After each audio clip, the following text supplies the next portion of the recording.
We're going to call the open session to order at 5:30 p.m. And Jen, may we have the roll call, please? Yes. Trustee Dickinson, Present. trustee Donnelly, Present. trustee Jackson Miller, Present. trustee Gray. Present remotely. And we've heard from trustee Edmondson that she is on her way. Sure. All right. Do we have any public comment for closed session items only? We don't have anyone in the audience here who would like to make a comment. There's nothing on email. All right. In that case, we're going to convene to closed session. Okay. See you there. See you there.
Hey, George.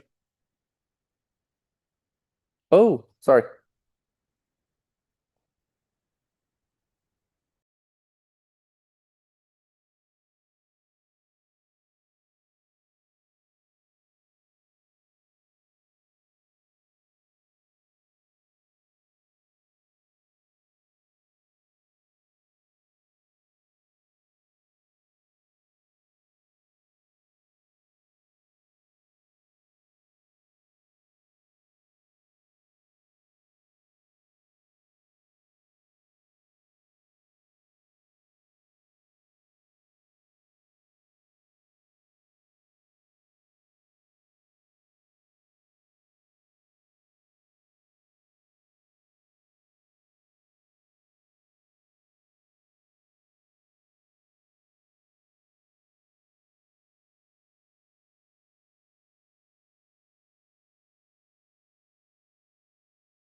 And we are going to begin the meeting with the Pledge of Allegiance, led by a student from SoCal Elementary. And I believe we have Principal Birchall and your student, if you don't mind introducing your student for us. And Mrs. Flynn. All right, thank you. I have, sorry, Nova. I have the pleasure, I'm just in this way. I have the pleasure of introducing Nova Gossine and her teacher, Miss Jen Flanagan from SoCal. I'll tell you a couple things, and I know you'll have a lot of questions for Nova. At SoCal, she does participate in our choir, our theater. She is doing Invention Convention. She's on our leadership team. She helps with the Cougar Store, and she's on the flag team. And I know you'll have a lot of questions about her volunteerism for when she was in Girl Scouts. This is Nova Gossine.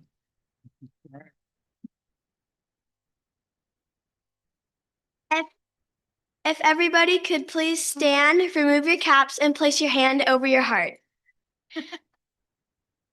I pledge allegiance to the flag of the United States of America and to the republic for which it stands, one nation, under God, indivisible, with liberty and justice for all.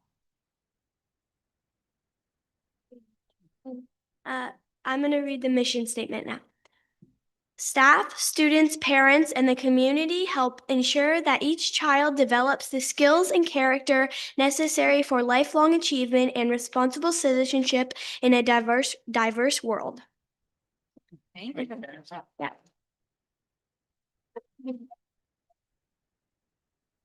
So Nova, if it's okay, your teachers and some of the staff have written some nice things about you. Would it be all right if I read them to everybody? Yeah, of course. Fantastic.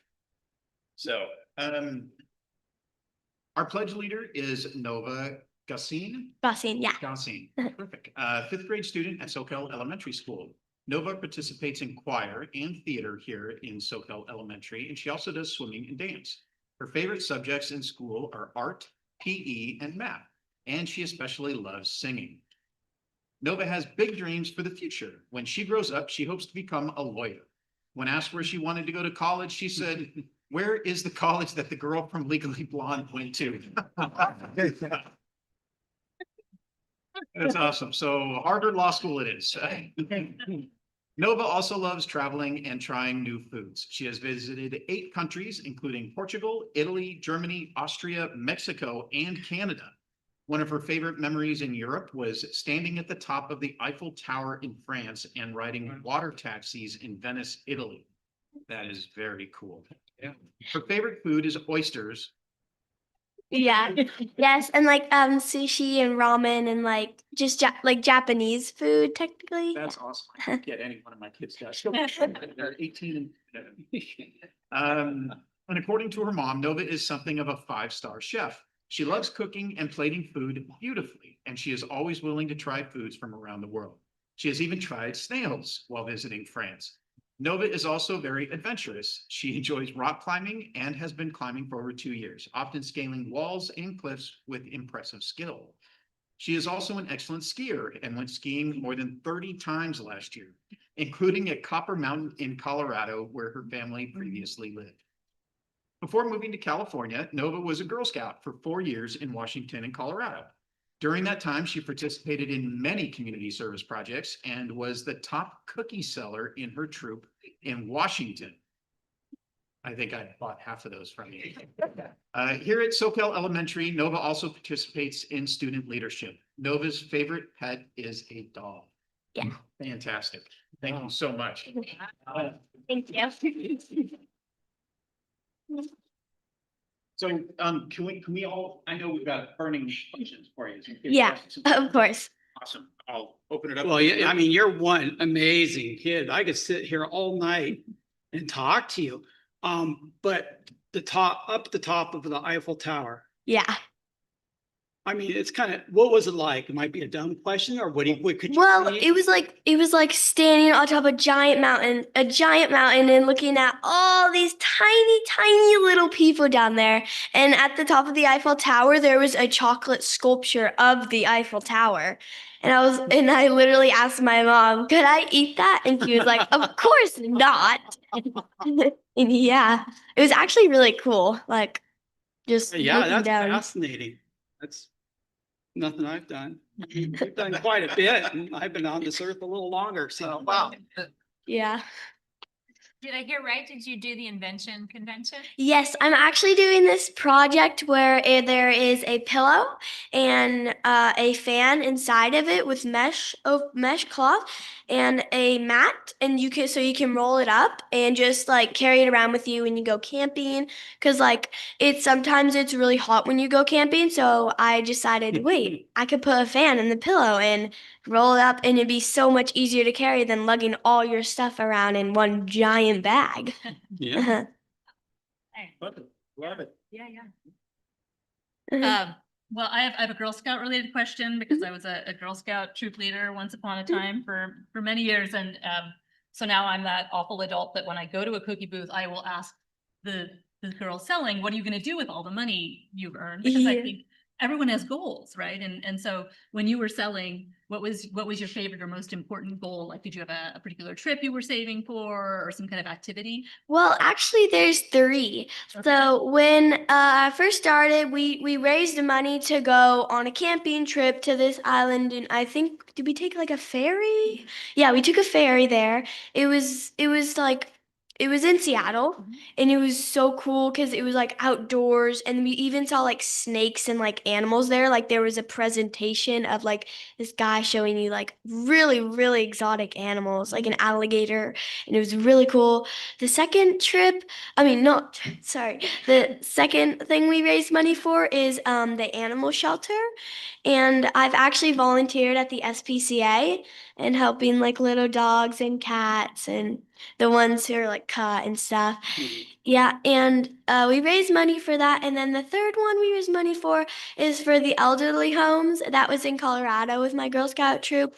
And it was just so nice to see like when we put up a bookshelf outside like that like you could take books from and read. Um and so many people like the elderly they came and grabbed books, and it was so nice to just see them enjoying that. And yeah. That's awesome. Yeah. Yeah, thank you for sharing so Yeah. much about yourself and answering our questions. Well, actually, I mean, with your busy life, I mean, you also swim. Are you on a swim team? Yes, I go to Simpkins on Tuesday and Wednesdays. Okay, great. And then dance too. Yes. So you get Thursdays. synchronized swimming. Yeah. There we go. Art, PE, Uh-huh. singing. Wow, you're busy. And you have a dog. I used to have a dog in Colorado, but yeah, it's okay. I mean, it was really cute. It was like that big. I mean, it was tiny, but it was adorable. Yeah, well, I would have 4 activities on Thursday, but I just skip swimming because swimming's 3 days a week, so I just do it on Tuesday and Wednesday. And I know I'm skipping it today, but I would rather be here. I'm glad you're here too. Mhm. Yeah. I'm gonna finish this up with just one question. What's your favorite cookie? That Girl Scout said. Oh, I'd have to say the Adventurefuls, like the caramel and the chocolate. Mhm. Right? Gosh, call me after this. Need a couple of boxes. So we also have a gift certificate to Birds.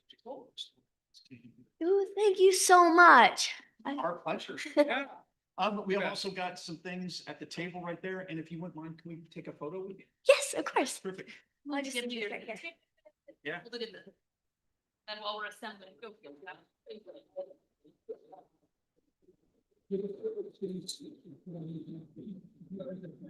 Pick something from the box and they'll awkwardly stand around and take a picture.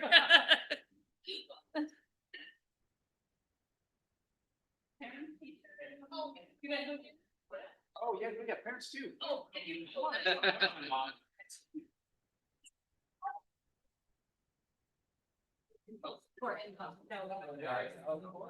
Amazing.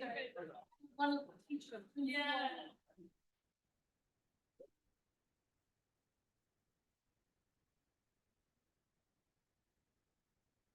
Congratulations.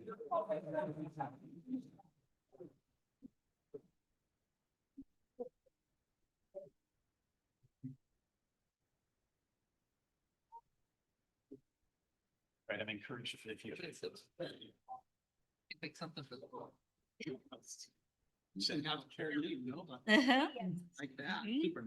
That's great. Yeah, super. No, yeah, exactly. Thank you. Thank you very much, Nova and family. Absolutely a pleasure to start our meeting that way. As you may notice, our trustee president is not present tonight. She had to be out of the state for a work commitment, so I'm gonna do my best. Our next item is the adoption of the agenda. Do I have a motion to adopt the agenda? I'll make the motion to adopt the agenda. Do I have a second? I'll second it. Great. All in favor? Aye. Any opposed? All right. Next up is report out of closed session. The board met in closed session, but we have nothing to report.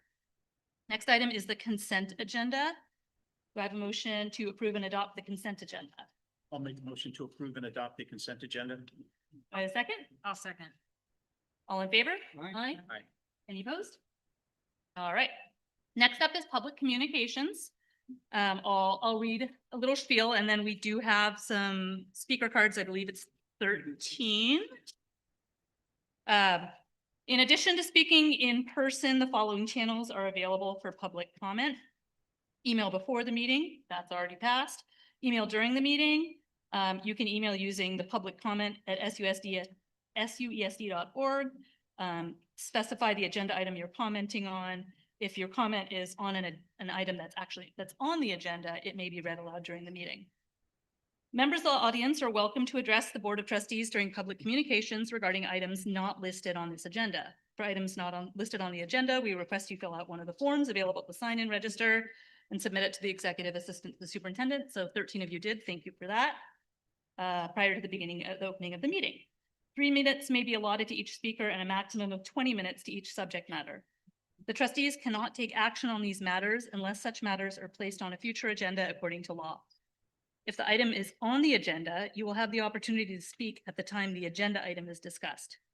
Please address the board president. These proceedings are video recorded, and board members shall hold the education of students above any partisan, principal, group interest, or personal interest. So just as much as we can be mindful of the time that we have. There are 13 cards. Our goal is 20 minutes per topic, just so that we have the ability to get through the meeting. The limit per person is 3 minutes. So we're going to do our best to move through this and give everyone who submitted a card an opportunity to have their time. Our first speaker is Benjamin Slade. Do you mind coming right up in front of us? Thank you so much. So I have a couple of topics to just address as efficiently as possible. So the first thing I wrote on the card was me offering volunteer time to help support in the HR function for the school district. I'm currently an HR professional working in Watsonville with over a decade of experience I've also consulted for the Small Business Development Center. So I'm offering that time to help in things that benefit negotiations with brokers and so forth, as that is a part of forte that I've developed over a decade to help the budget, help our students have better outcomes. The other part I would advocate for shortly, if possible, is our reading teacher, Ms. Yee, at SoCal or Santa Cruz Gardens Elementary School. My son Christopher is a couple seats behind me. And last year, he was struggling in school. He was having a hard time keeping up. We were considering holding him back, depending on his progress this year in first grade, because I felt it'd be more important for his advantage to do it in a more academic setting than a social setting for his progress. And with the effort of her and his current teacher, he is progressing on track, where the first meeting I had, that was very much so not the case. So I want to advocate for teachers, the support staff in those positions, because the other option would be having him delay his educational advancements. And I know that doesn't serve necessarily the students in a positive way. It can impact their confidence, their friendships and bonds they have. That can also be a long-term impact for their social capabilities and future. That's what I'd like to share. Very much.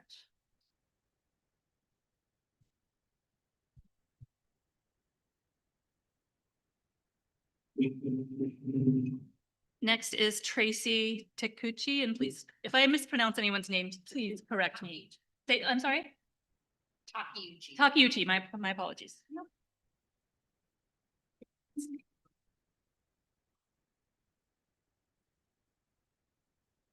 Good evening again, board members and superintendent. Thank you for the recent contract increases and benefit support for the teachers. It matters and it's appreciated. Because as a parent sitting here, I have to say the timing is a little hard to ignore. On one hand, we're investing in our teachers, and in the other, we're preparing to let them go. That contradiction is what brings me here tonight. I'm the mother of Christopher, a first grader at Santa Cruz Gardens, and soon Emily will be there in just a few short years. Christopher is a bright and curious kid, but school does not come easily to him. He struggles to focus and engage when something doesn't immediately interest him. And not long ago, we were having a very real conversation about whether he might fall behind and even repeat a grade. Then came Miss Carolyn Yee. She works with Christopher 4 days a week in a smaller, more focused setting. And she has done something I can't quantify in a test score or a budget line. She found a way to reach him. This is his journal. And what I want to show you is, this is where he started in wanting to read and do his work.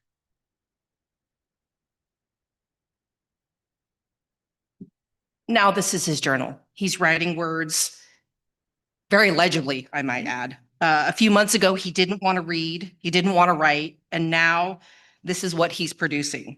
Not because he has to, but she got him to care. She turned reading something he had zero interest in into something he now chooses, not easily, but willingly. He recognizes words, asking what they mean, and most importantly, he's curious. They didn't come from a system. That came from a person. It's not just one person. It's the staff who steps up during difficult drop-offs, walking with kids like my son to help them get to class. It's the staff who quietly help when children are overwhelmed or embarrassed and just not ready and handle it with dignity and care. It's teachers who go beyond academics, teaching life skills, connections to community, and how to care for the world around them in a way that no curriculum ever could. That is what is at risk. And yet she is on the list. So tonight I'm asking you to pause. When I read your board documents, I see the district has a positive financial outlook. I see that you are preparing to borrow funds to manage cash flow timing. That tells me this is not about whether the district survives. It's about how you choose to navigate this moment. So I'm asking you, why are we choosing permanent cuts to people to solve what is in part a temporary financial timing problem? Because from where I'm sitting, it feels like we are making permanent decisions about people based on temporary pressures.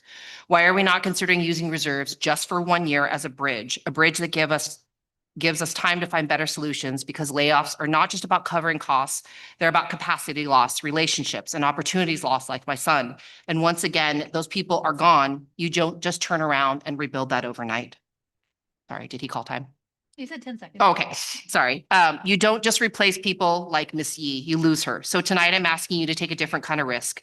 Not the risk of cutting too deep, but the risk of holding the line just a little bit long enough for a better path forward. Thank you. Use the reserves. Thank you. Tracy, I think you dropped a paper. Oh, yeah. Next up is Billy Kessler.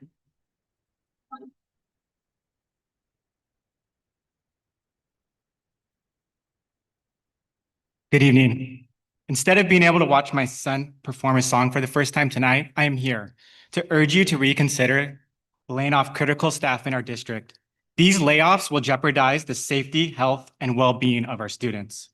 Almost every year, our projected budget is extremely conservative, underestimating revenues and overestimating expenditures.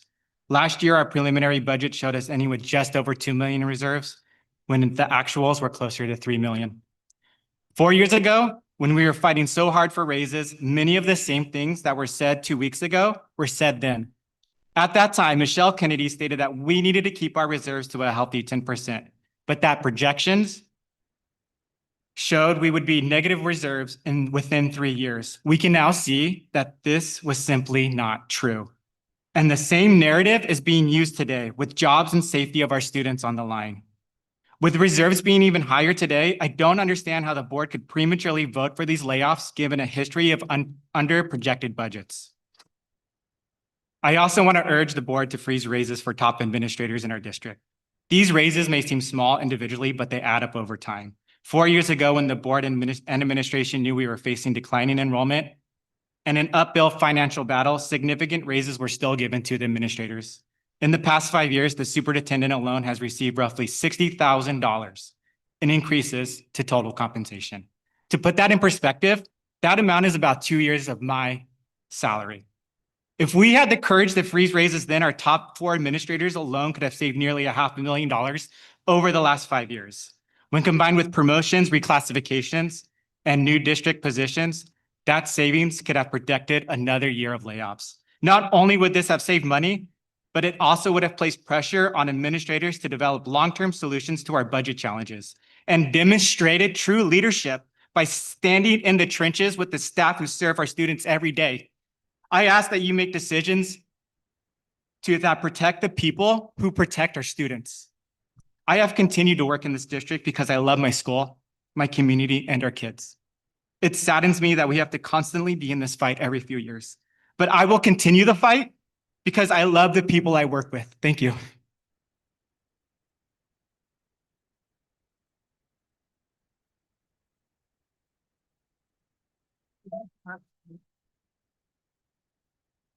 Next up is Jenny Jager.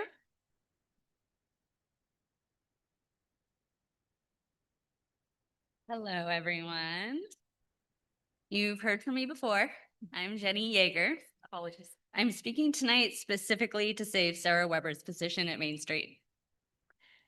I have actually worked in the Main Street office, so I've seen firsthand what it's like to spend several hours managing phone calls, constant student needs due to belly aches and nosebleeds and playground injuries, and God forbid something worse. There are also parent questions, teachers needing assistance with student behavior issues, kids leaving early for doctor's appointments, monitoring blood sugars for some students so they don't go into sudden ketoacidosis. And then there's the other part of their job description that I know nothing about, but I know will not get done if there is only one person in that office. Layoffs suck, and it makes you prioritize the needs of the school. One of you decided that Sarah's position is not needed. I argue that decision is just wrong and shows how out of touch you are with what Main Street needs to feel safe. I previously wrote to the board and Mr. Turnbull to ask why furlough days in lieu of layoffs have not been offered. I did not get a response to that question, but maybe that's still an option.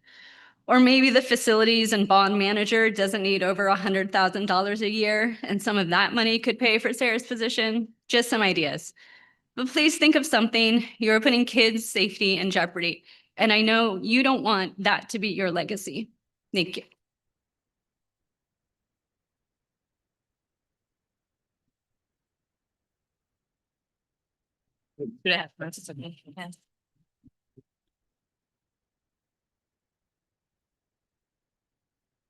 Next is Karen Yee.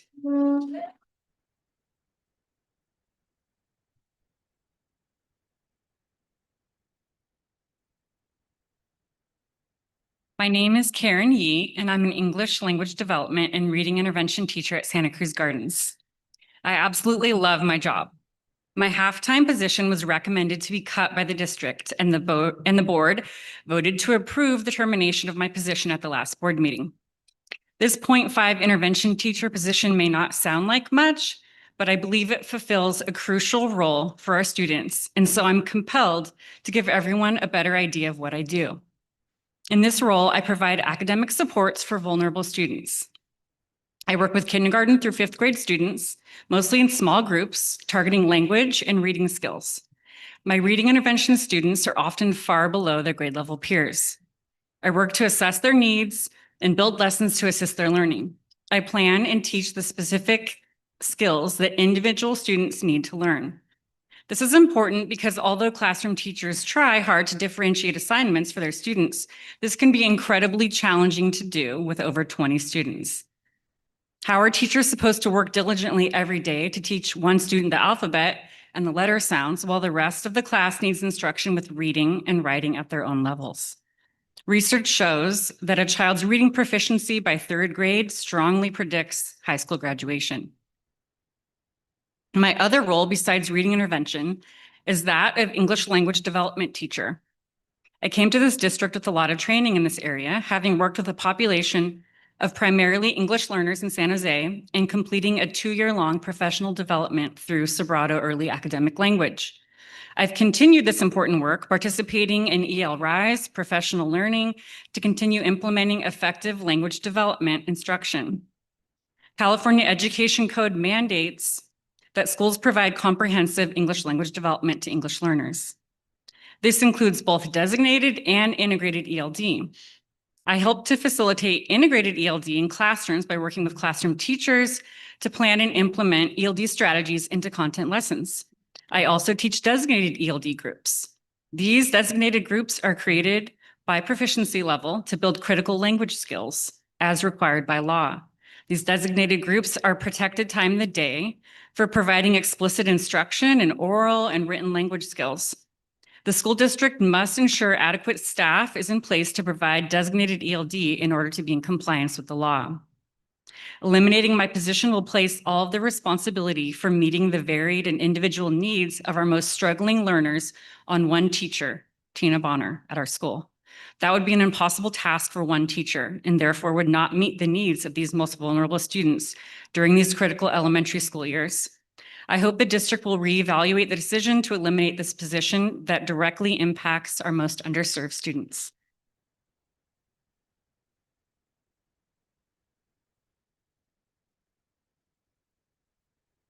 Next is Tina Bonner.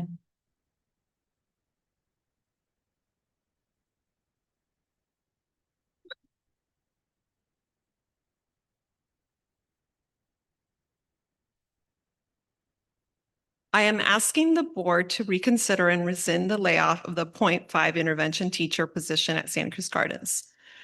But before I explain why this position is critical, I want you to understand the impact of how this process unfolded. For nearly 2 weeks, teachers were left in uncertainty, trying to guess what these decisions meant for their jobs, their colleagues, and their families.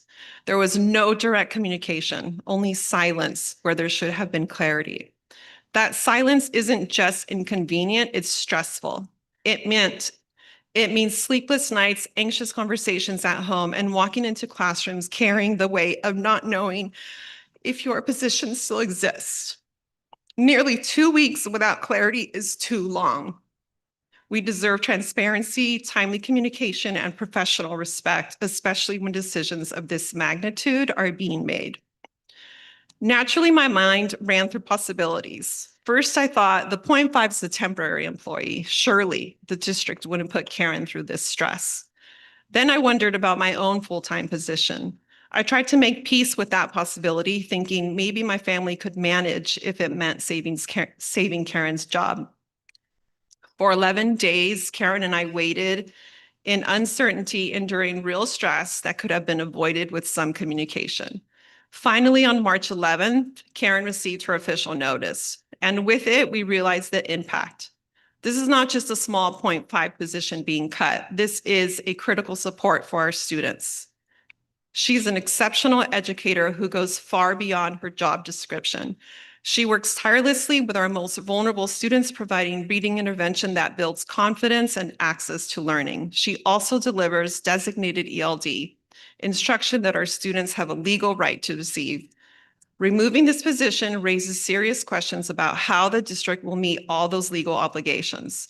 Karen and I don't work in silos. We support each other. We step in when needed and make sure students don't fall through the cracks. Without her, I can't continue many of my extra duties that I take on, such as teacher in charge, stepping into subbing when needed, participating in cost meetings, supporting ELAC and DLAC, interpreting for families, attending professional development, and assisting with state testing.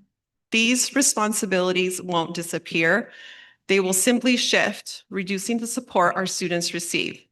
Beyond the impacts of this layoff, the process itself, leaving educators in uncertainty for nearly 2 weeks, was deeply discouraging and unnecessarily stressful. We deserve better. Tonight, I ask the board to take another look at the budget, find the money. This is a critical decision that impacts the teachers and the students. Rescind this layoff, restore this position, show our students, families, and educators that this district protects both the people who serve and the students who depend on them.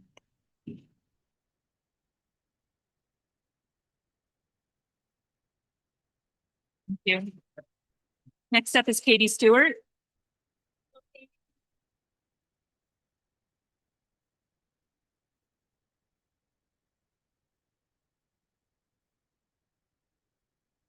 Hi, board. Thank you for the time.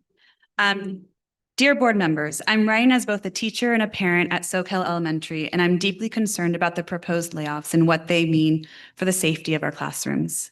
I want to share what happened this past week. On Wednesday, Soquel Elementary experienced a real lockdown situation lasting approximately 30 minutes.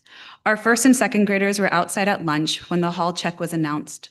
I was in the staff room at the time and was unable to go outside to help bring my students into the multi-use room. Instead, I sat listening to the radio, amazed at how well the staff handled the situation. Our recess coaches, campus supervisor, and custodian moved swiftly to get all the children at lunch safely into the MU.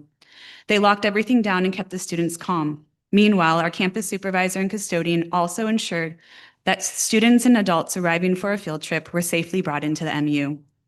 In the office, our office manager conducted head counts, a process I can't imagine managing without the support of an administrative assistant.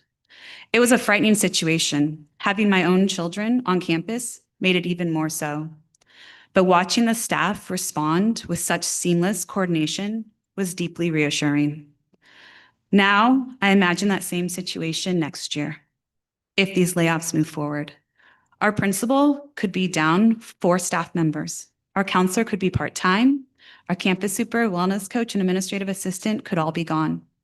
I do not know how that situation could have been handled as safely without those people in place. In the days following the lockdown, our counselor spent Thursday and Friday helping students process what had happened. These roles are not extras, they are essential. At a time when student mental health is at a historic lows and anxiety among young people is rising, these professionals help students regulate emotions, solve problems, and feel safe enough to learn. Removing these supports will not solve our problems, it will make them worse. I urge the board to carefully examine whether there are positions further removed from the classroom that could be reduced instead. Are there roles in communications or public relations that could be reconsidered? Are there positions that families and teachers may not even be aware of that are not directly tied to student safety or learning? The roles being proposed for cuts, wellness coaches, campus supervisors, counselors, custodians, and administrative assistants are the people who make our schools function safely every day. I want to be honest, I do not claim to fully understand how to read a district budget. I know that some funding sources are earmarked for specific purposes and cannot always be redirected towards staffing. But after reviewing the interim budget that will be presented today, I have a few questions I hope the board can clarify. First, $250,000 is set aside for conferences and travel. Is any portion of that fund available to be redirected towards salaries or staffing? Many teachers would support pausing professional development if it meant preserving essential staff positions. Secondly, there is a line item for communication totaling. I'm so sorry, that's time. Thank you for your time. I also sent you.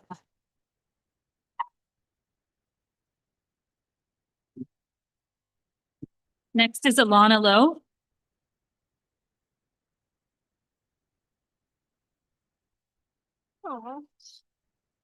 Hi, what complex times we are in. The big wide world, of course, but right here in our district. There's a world in which I could have been sitting across from you today, feeling grateful to you, the board, and the district for finding the courage to take a risk and use your resources to agree to SEA's proposal. But these are complex times, and I have complex feelings about it all. At previous board meetings, I tried to make sense of what was holding the district back from doing just that. I attended a board meeting on February 4th, where we talked about deficit spending, 6.4% in reserve 3 years out, and the complexity threat of basic aid. During that meeting, I asked about what the worst case scenario would be. What would happen if taking a risk resulted in dropping beneath the 3% reserves? The worst case scenario, as I understood it, would be that the state would have to take over. From there, I asked, because I didn't know, what would it look like if the state had to come in? Scott, you explained that we would lose all local control. And Robert, you pointed out that you all know us and love us and are able to advocate for us. The state would look at the district more like a business and hesitate to make cuts without thoughtful consideration. This implies to me that if we were ever to find ourselves in a scenario where cuts and layoffs were necessary, the benefit of local control would include thoughtful consideration to positions based on local knowledge and local love of our schools and that you all have. Last week's board approval of laying off the 17 position tells a different story. At the last board meeting, I heard that with the current numbers in the budget, agreeing to SEA's proposal would put the district at a negative reserve 3 years out. Ariel had mentioned that she would not feel good about signing off on that, and given those numbers, I could see why that would feel irresponsible. Yet this is where I want to respectfully challenge you all. It is clear that the budget is a moving target. Not accounting for projected revenues is a choice, and in this case, I believe it is not a courageous choice. The consequences of basing decisions about consideration of money that will be coming in its own way feels irresponsible. Let's say the unprecedented happened. The money we are expecting doesn't come in. Next year, we go from our current 12% down to a 4 or 5% and continue deficit spending. Then we find out we'll be going into basic aid in June. It is at this time that it would make great sense to me to examine the need for layoffs, to see what positions could be laid off responsibly that wouldn't put our school and students in unsafe, unhealthy environments. Through careful consideration and discussion with stakeholders after weeks of investigation, presenting layoffs at that time would make sense. The current approved layoffs would be putting our students in unsafe learning conditions and overburden our staff. You don't need 1,000 stories to know that. You must know that. They are not well thought out. They are causing stress and harm, as you already heard.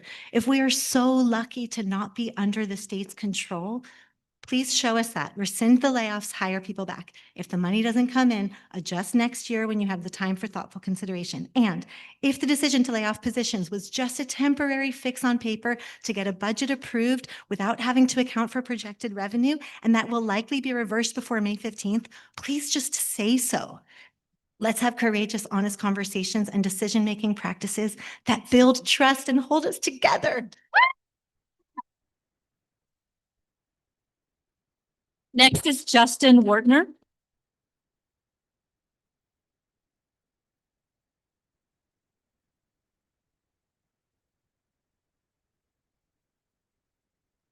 So I'm here, I'm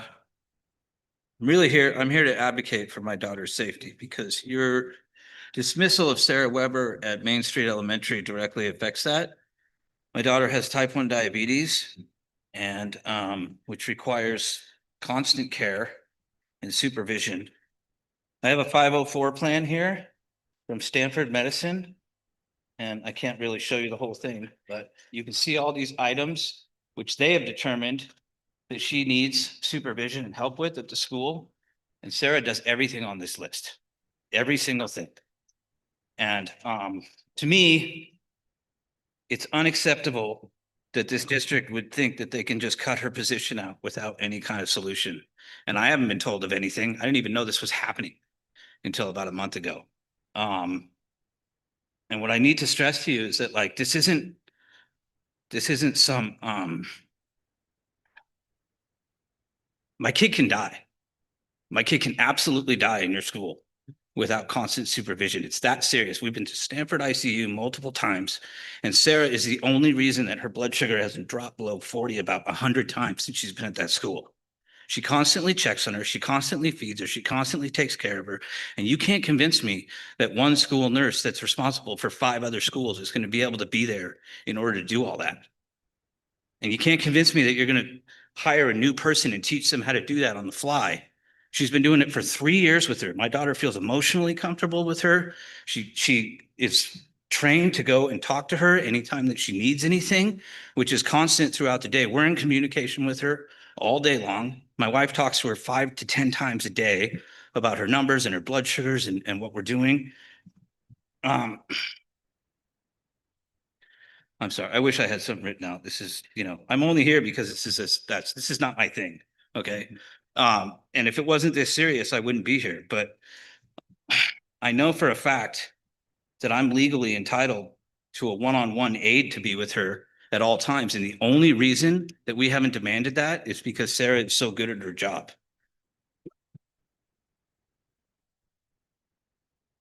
I only have a couple of minutes here, and I don't really know how else to say this, so I'm just going to say it. Like, I know what my legal rights are as a parent and what I'm entitled to for my daughter at my school. And if I have to act legally, then I will. But it's unacceptable to me that this district would put my daughter in danger because you guys don't feel like paying the woman that keeps her safe. and I don't accept it.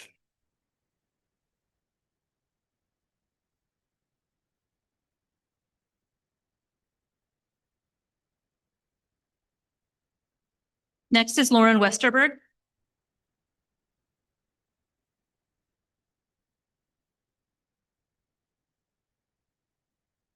Hello, Superintendent Turnbull and trustees. I'd like to speak briefly about the recently posted position for a program specialist in student services. As I understand, this position has been vacant for approximately 6 months, which suggests the district has been able to function without it during that time. I want to be very clear that I am not questioning the importance of the responsibilities tied to this role. They are vital to supporting student success. However, I do have concerns about the timing and prioritization of filling this position. It's difficult to reconcile bringing this position back after months of operating without it, particularly after increasing compensation amongst district admin to take on added duties, while at the same time reducing staff at school sites who directly support the students this role is meant to serve.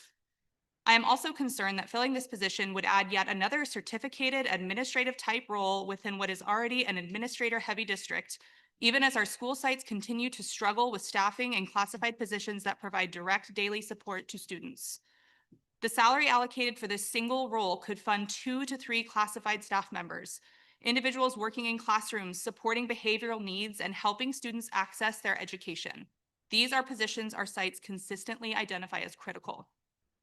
Additionally, when reviewing the job description, many of the responsibilities such as budget development, program oversight, compliance process, and policy development appear to align with duties already assigned to existing district leadership, including the Assistant Superintendent of Business Services. At a time when districts across the state are facing ongoing fiscal uncertainty, I urge the board to carefully consider whether this is the most effective use of limited resources. Redirecting these funds towards site-based, student-facing support would have a more immediate and meaningful impact on our classrooms and the well-being of our children. Thank you for your time.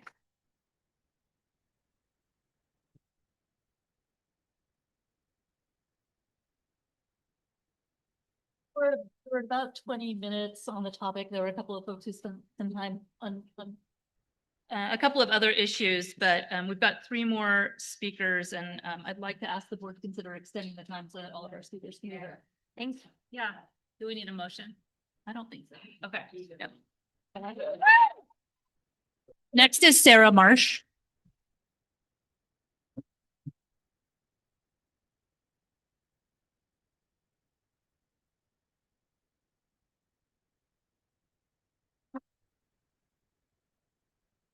Good evening. My name is Sarah Marsh. I'm a 3rd grade teacher at Santa Cruz Gardens. I'm here tonight to address the proposed classified layoffs and their impact on our district. I understand that declining enrollment has reduced available funding in our district. However, the needs at our school remain high, particularly for the services currently being considered for reduction. Increasingly, teachers and staff are being asked to do more with fewer resources, and we must consider who ultimately bears that burden. In a typical classroom in SUESD, students arrive each day with a wide range of behavioral and emotional needs.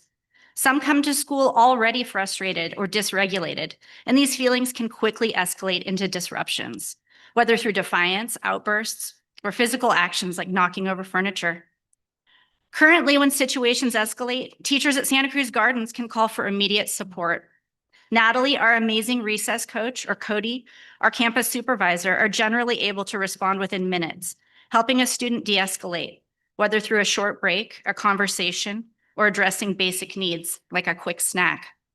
In most cases, the student is able to return to the classroom and resume learning shortly thereafter. But with the proposed layoffs at Santa Cruz Gardens alone, we would lose a recess coach, a full-time counselor, a campus supervisor, a front office admin specialist. On a campus of over 200 students, this means that there could only be 1 or 2 staff members available to respond. If they're unable, teachers are left to manage these situations alone. This creates a difficult choice: pausing instruction, managing a dysregulated, uncooperative student, and ensuring the safety and learning of the rest of the class, all at once. This is not a hypothetical scenario. It's already a reality in many classrooms. Many teachers deal with escalated behaviors and big emotions on a daily basis and rely heavily on campus classified supports such as Natalie, Cody, and everyone else in our district that keep the classes safe and running smoothly. At Santa Cruz Gardens, classified staff, including recess coaches, campus supervisors, and our counselors, are essential to maintaining a safe and productive learning environment. They provide critical supports by helping students regulate, resolve conflicts, and return to class ready to learn. Their presence minimizes disruptions and allows instruction to continue.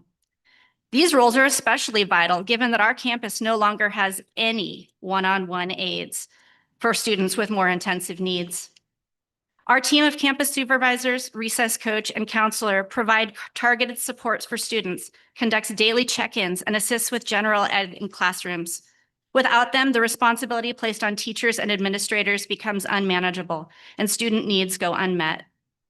I urge you to carefully consider the impact of these proposed layoffs.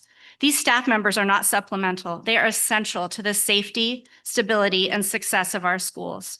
If budgetary cuts must happen, please keep them as far away from our students as possible.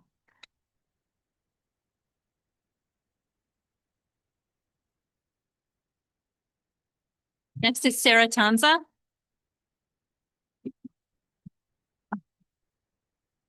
Hi, everyone. Thank you for giving me the pleasure of speaking again. I really consider all of you guys our teammates, so I really want to start the conversation with that. Thank you for what you did last week, and I really encourage you today to listen to what we are saying.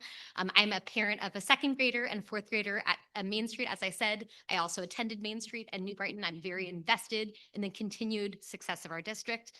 At this time, I want you to consider student safety. I want to touch on 3 areas that I think are really crucial for student safety, which is mental health, the physical health, and physical threats to safety. If we go down the path of many of these layoffs suggested, we're putting all of these things directly and very gravely at risk. As we know, first, mental health is a threat to safety. If we eliminate counselors, they are our safety net for identifying so many threats to students and providing essential support that teachers cannot provide. The reading intervention teacher, as we heard, this is something that can help with a child's self-esteem forever. And if we eliminate that, we are really putting that at risk. The admin assistants, I can't say, Sarah Weber, we can't say enough. Kids who are anxious in the morning, she is the one who makes them be able to attend school that day. So our attendance is at risk. We know we need those attendants for our dollars for our schools. They're the front line in smoothing out any problems that have occurred at home that morning. Translators for these IEP families, because every family deserves to understand and be understood during those meetings. And these are some of our most vulnerable students. We really need to make sure those families are treated fairly.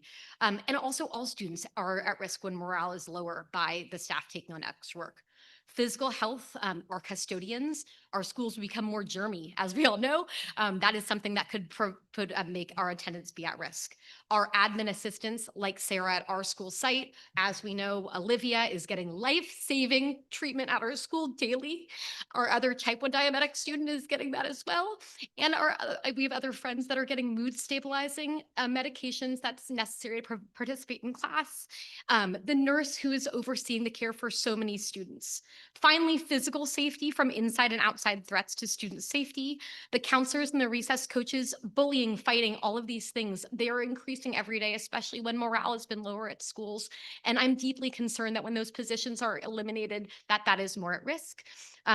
Campus supervisor, we just saw what happened at SoCal L, and as Katie mentioned before, what could have happened if they were not there. And admin assistants, they are the first line in defense against school intruders. And that's something that weighs heavily on all of us as parents and school staff. And eliminating those people, especially when maybe one person is then busy, it's a threat to student safety every single day. All these positions, this is more adults on campus. This is more help for all of our students.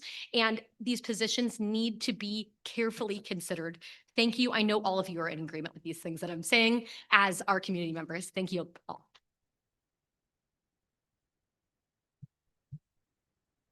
Thank you. Our last speaker for public comment is Anna Beard.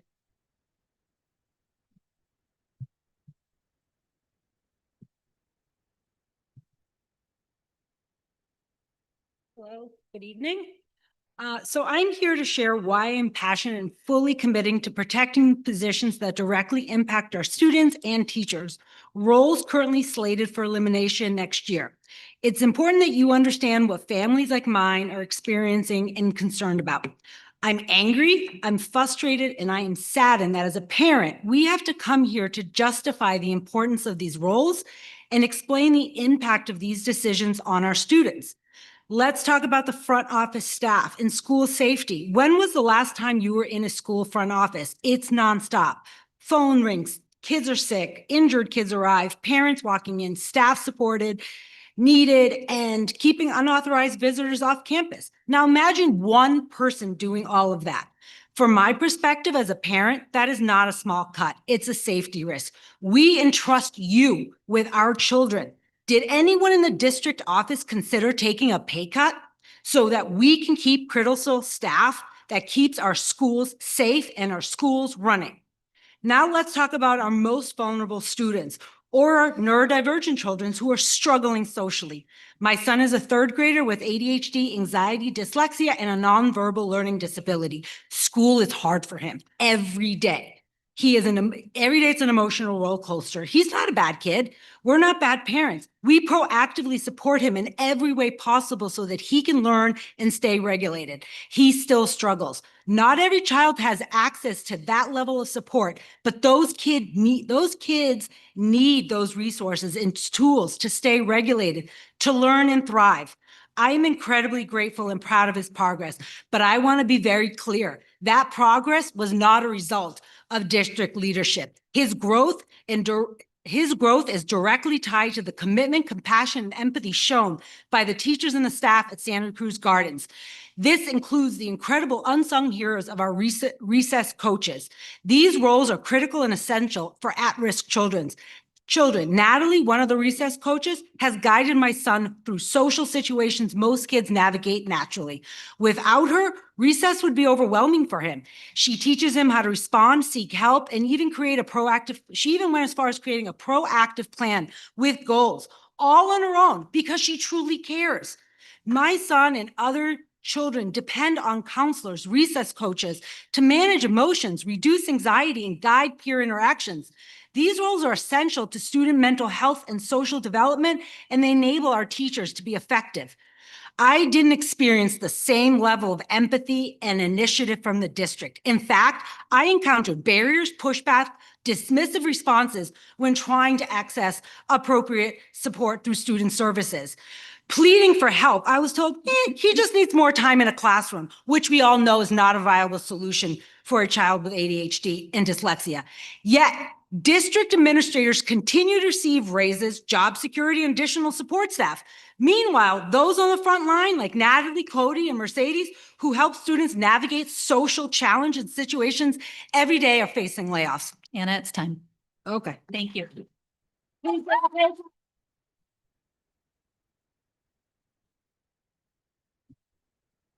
Thank you to all of our public comment speakers. We are going to move on through the agenda. So our next item is standing reports. We start with reports from our assistant superintendents. Who would like to begin? I can start. I'll keep mine short since you hear from me later on tonight. I just wanted to share that the 6th, we had a cross-district grade level collaboration. Yeah, it's a little hard to hear, I think. How about now?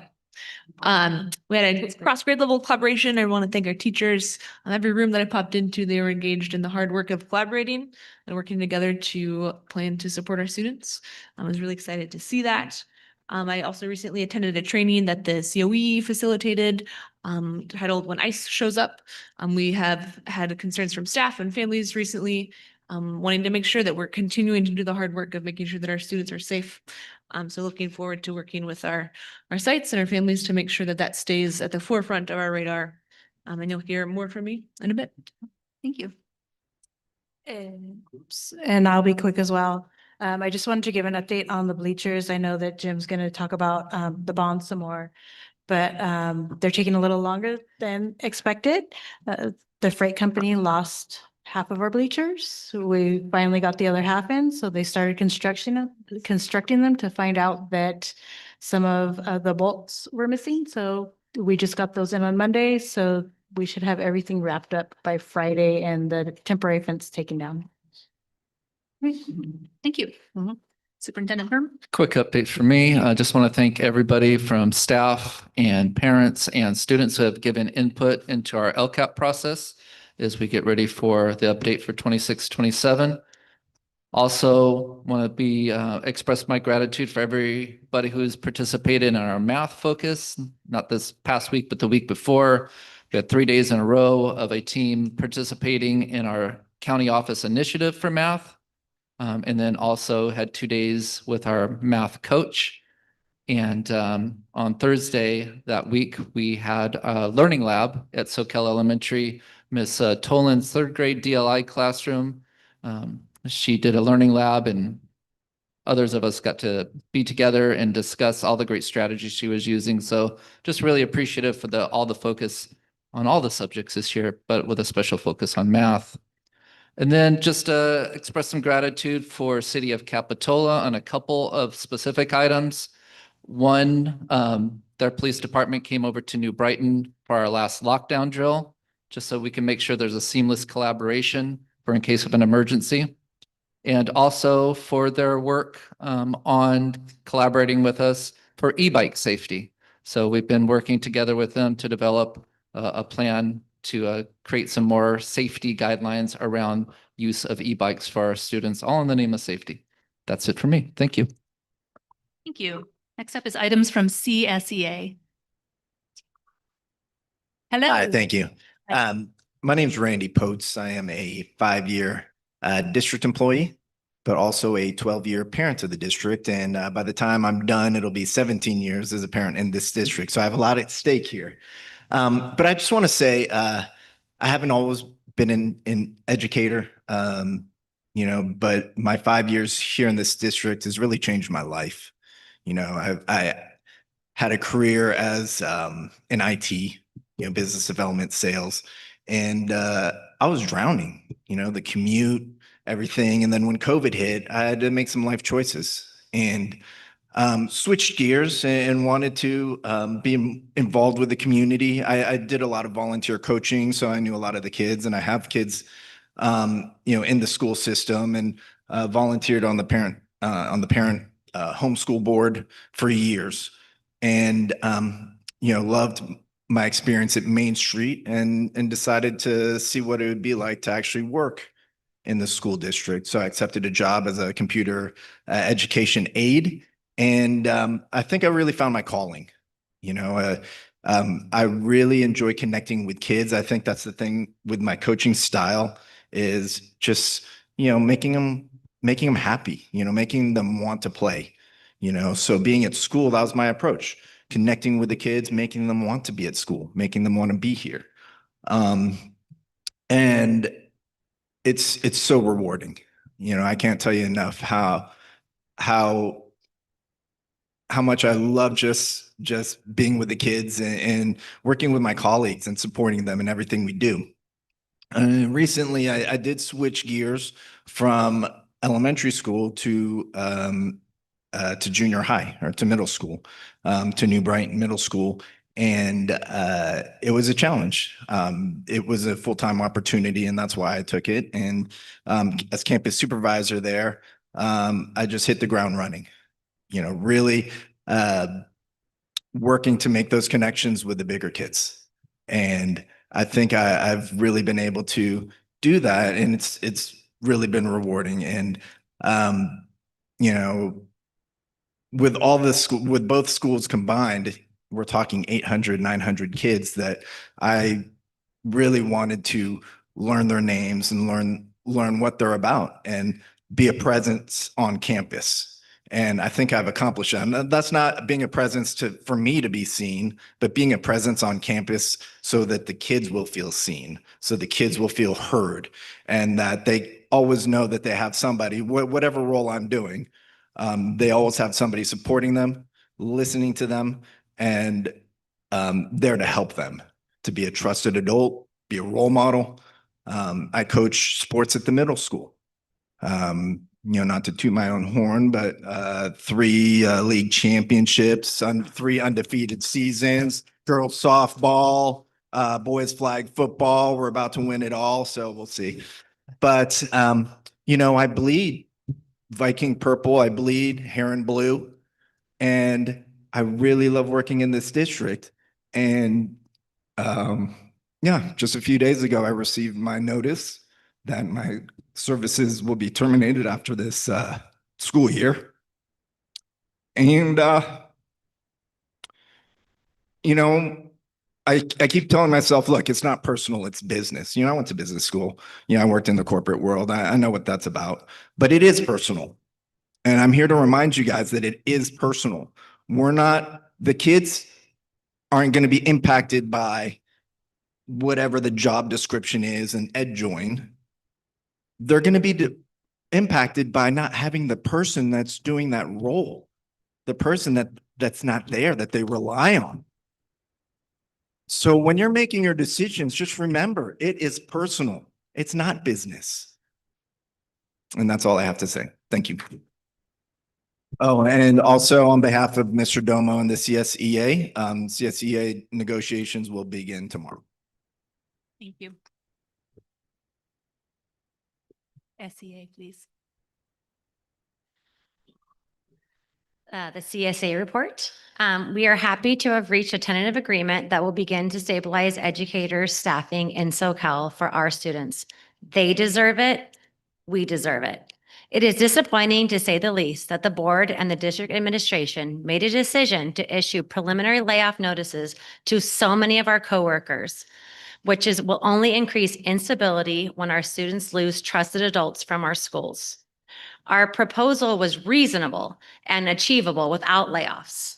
We know that SUSD can afford and our TA, our tentative agreement, and to keep our coworkers here by prioritizing the positive, healthy, and safe school environment of the students in our classrooms now, rather than prioritizing unnecessary high reserves. By stopping the patterns of overprotecting spending and under-projecting revenues of hundreds of thousands of dollars, as they've consistently been the past several years. By counting the new revenue coming in from next year's state budget, including the $146,297 in special education funding, $834,586 in discretionary block grants, and the Prop 98 Settle Up funds, which will infuse nearly $1.4 million into the district budget. These preliminary layoff notices are hurting staff morale, and it's no surprise. The board is allowing the district administration to attempt to pit bargaining units against each other in a divisive way that should be unacceptable to every single one of you. However, we will not be divided. SoCal educators will stand with our coworkers and fight with these preliminary notices until they're withdrawn. We will do that because we can't wait. Our students can't wait. SoCal parents can't wait. And educators can't wait to have schools, to have schools and our students deserve. Our resolve and our unity will not be weakened. We cannot and we will not continue the perpetual slide to the bottom, ungendered by the divisive budgeting practices of the school district. Withdraw the preliminary notices now. Our students are counting on you.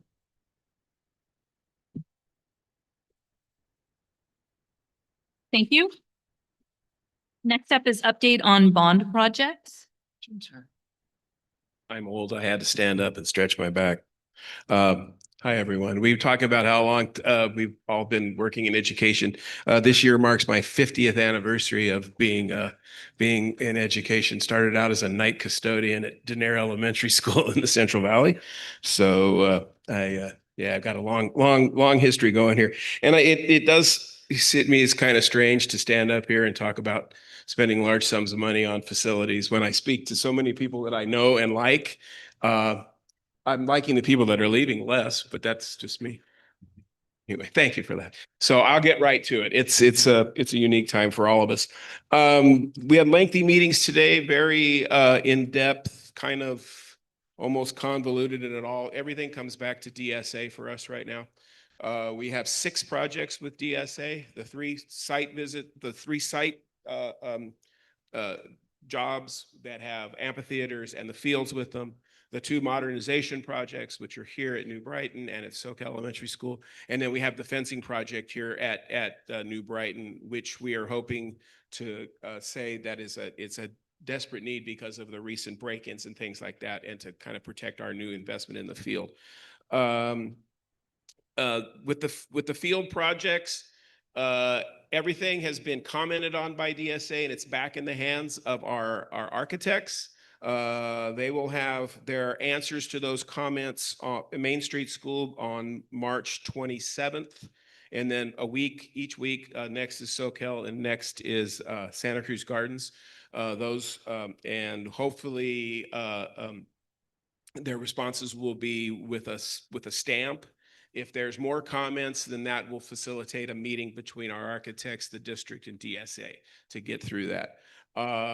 Both our modernization projects here and at SoCal are very complex.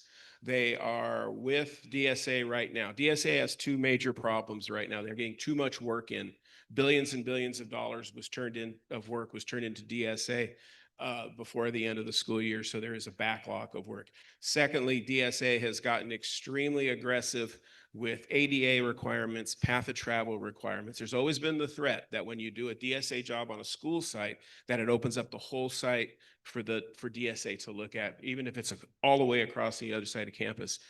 For years and years, they never followed through with that threat. Now they are. So we're doing a field project in the back of Main Street School. They are making us verify paths of travel that lead to the street in the front of the school for that project. So we're answering those questions and getting back to them with pictures and levels that show the slope. You can't have more than a 2% slope in a walkway, things like that.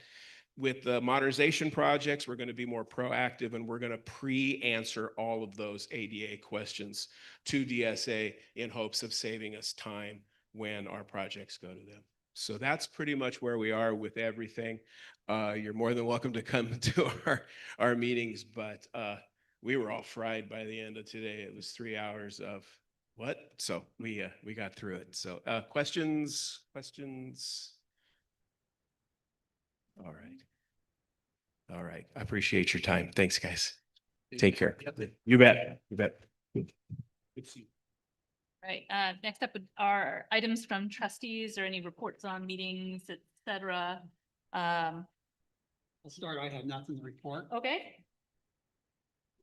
I'll jump in. So this was Legislative Action Week, and trustees across California have a chance to meet with senators and assembly members.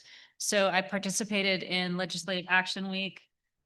We had a meeting with Senator Laird and a meeting with Assembly Member Don Addis. And some of the things that we advocated for were a fully funded COLA for next year, increasing special ed funding, and keeping the discretionary block grant discretionary so schools can use it as they need. And that is something that we're making use of this year. So it was just good to get our voices heard and to be unified as with other trustees across the state to advocate for teachers and for our district. I also participated in a Legislative Action Week. I think there's a lot going on there. I think our outreach to senators and assembly people is of vital importance. Applaud you for doing that as well. I think the change really needs to start top down, and it starts with us communicating and getting in touch with people. And it reminds me of, Shawshank, right? You write one letter a month and it works. So then you start writing one letter a week and one letter a day. And I think we're kind of getting to that point where we need to make sure that they know that we need some change. Yeah, that's it for me. Yeah, thank you. I also participated in Legislative Action Week. I was in the meeting today with Assemblymember Dawn Addis, and I scribbled a couple of notes that I thought would be helpful to share. She said, for one thing, just looking from where she sits, looking at the perspective statewide at the budget, she said, it's relatively rare, but on one thing, the Department of Finance and the LAO agree. The Department of Finance, I guess, is the governor's vehicle for looking at the budget, and then Legislative Analyst's Office So they agree the state has a $20 billion deficit. So our lawmakers are looking at that when they're making decisions around what portion of them goes towards school, towards healthcare, et cetera. Assemblymember Addis, as many of you probably know, is an educator, and that's where she came from when she joined the legislature.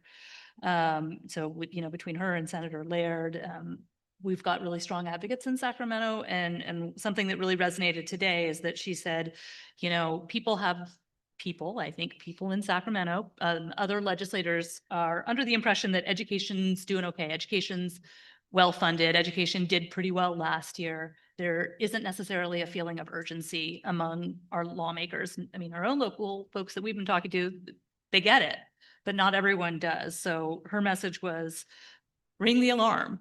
So while we might have local legislators here who understand the positions that districts are in, if you have family, friends, folks in other areas in California, other people who have a vote who might not fully understand or have the same perspective, I think we all need to be out there ringing the alarm across the entire state. So thanks for letting me sit on my soapbox for a minute.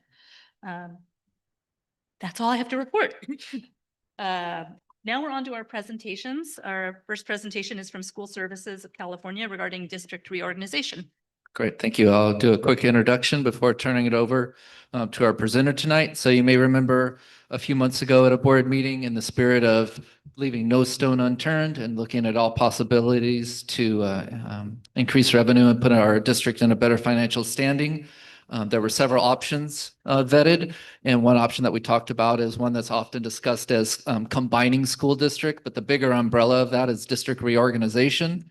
We kind of did a top level overview, but the board said, we'd like to hear an objective third party kind of talk about this process and just the beginning stages of what it might look like if districts were to decide to do that.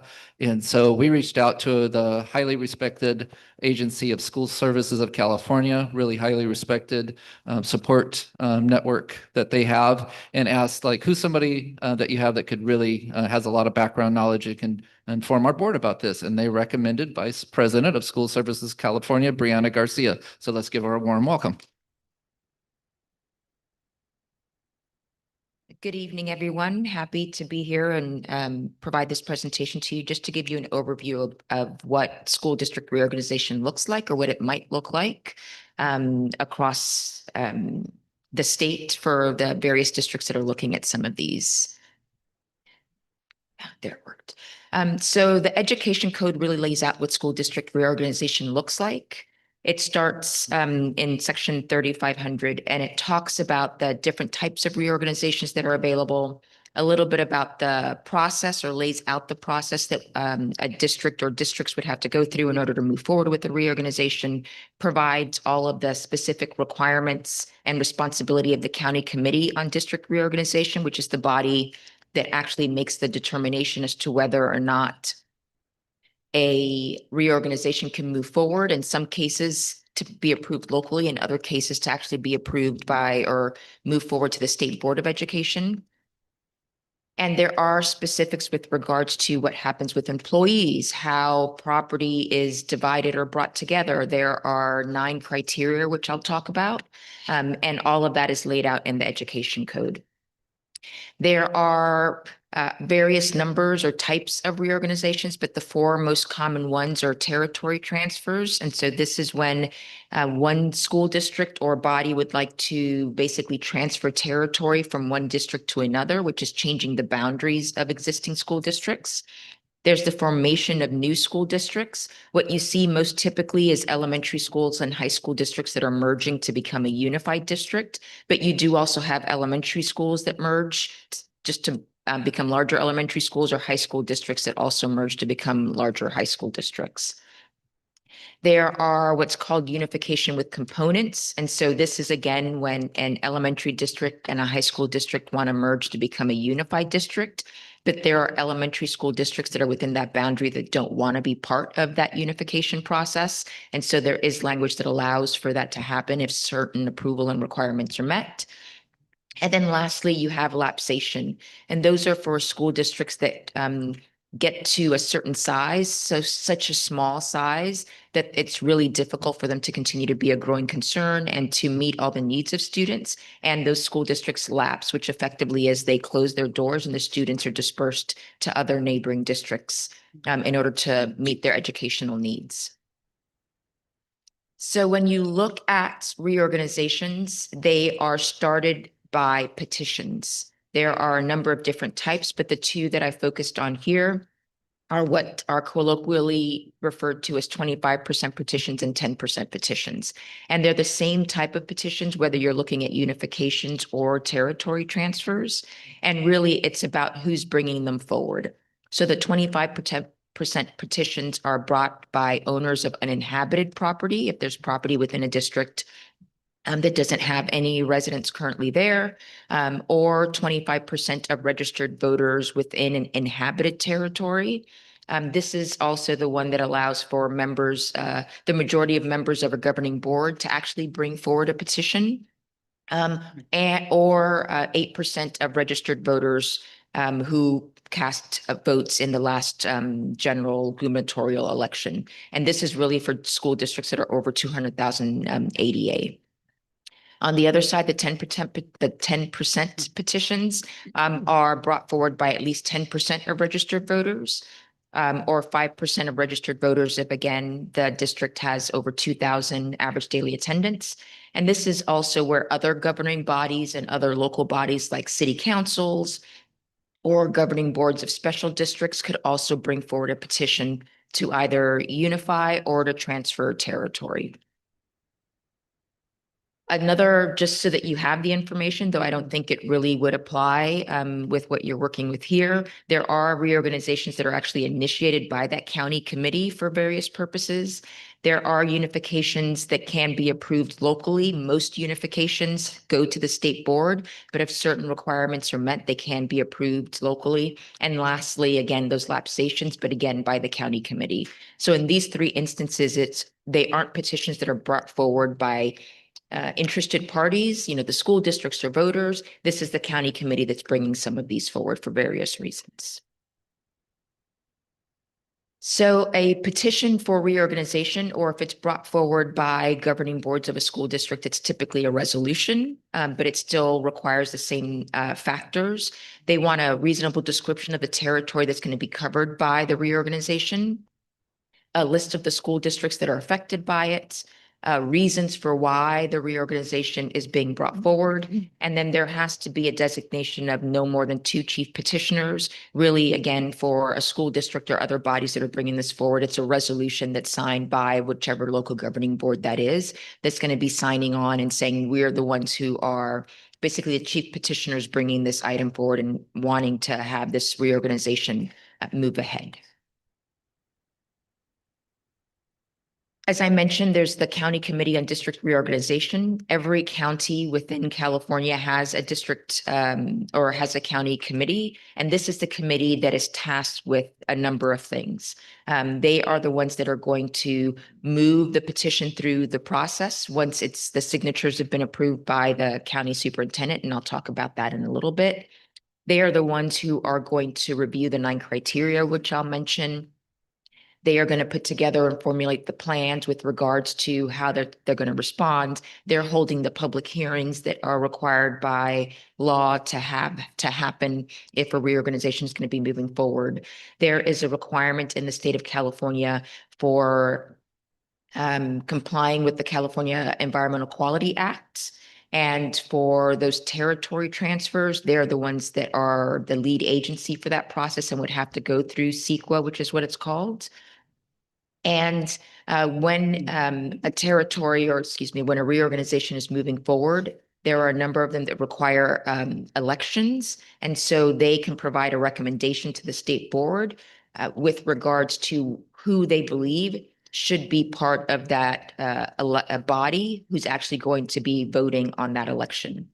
And so typically without their recommendation, it would be whoever is within the boundaries of the territory that's considered for transfer unification, but they can broaden or set it up so that it's a minimal depending on what those items are.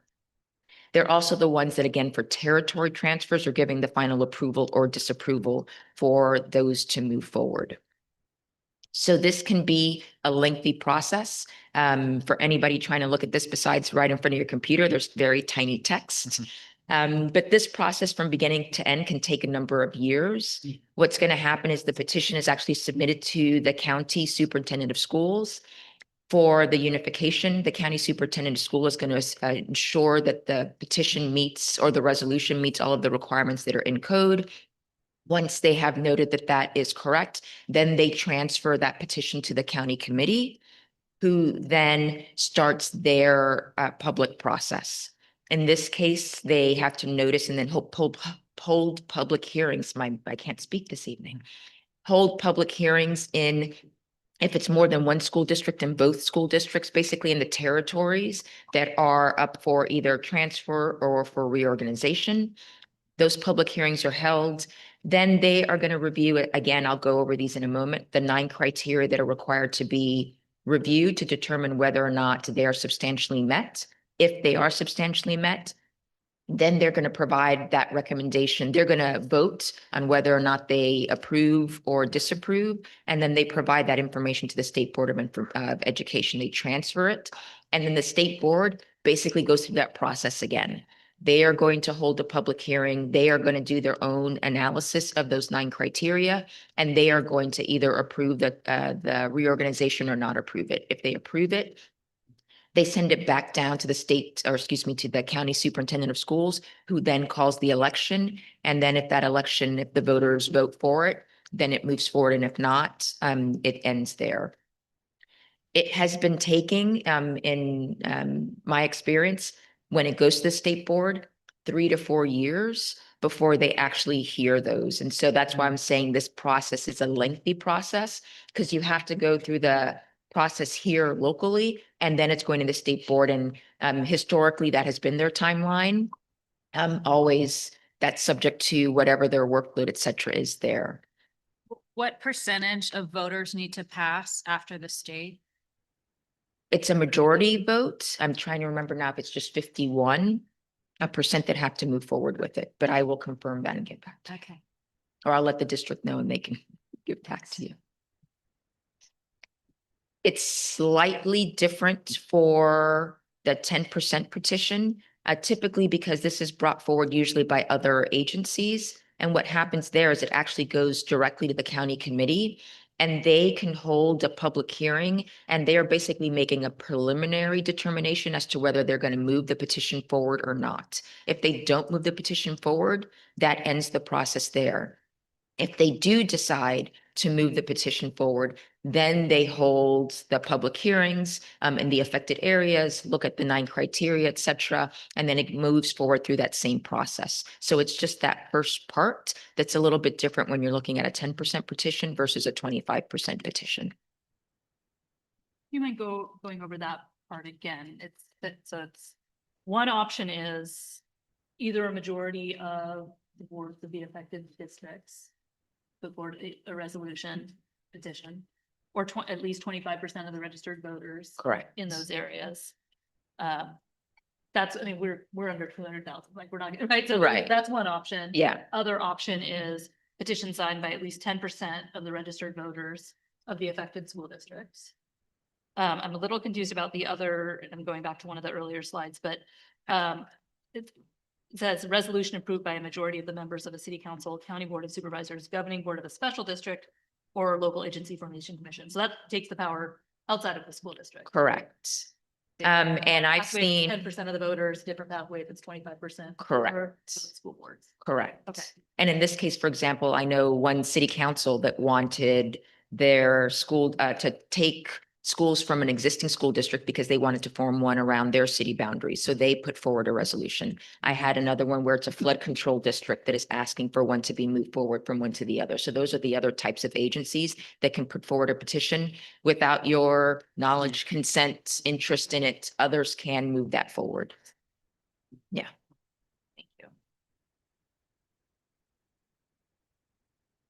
And then, I'm sorry, so the difference, you know, in a nutshell, in the timelines, between the 10% and the 20, I mean, short, the 10% and the 25%. Yeah. I know you were talking about a difference with the 10% process. So it's the very front of that process. So for a 25% process, it gets submitted to the county superintendent. The county superintendent ensures that the petition meets the requirements, and then they transmit it to the county committee, who then holds the public hearings and goes through that and then goes to the state board. For a 10% petition, it goes directly to the county committee.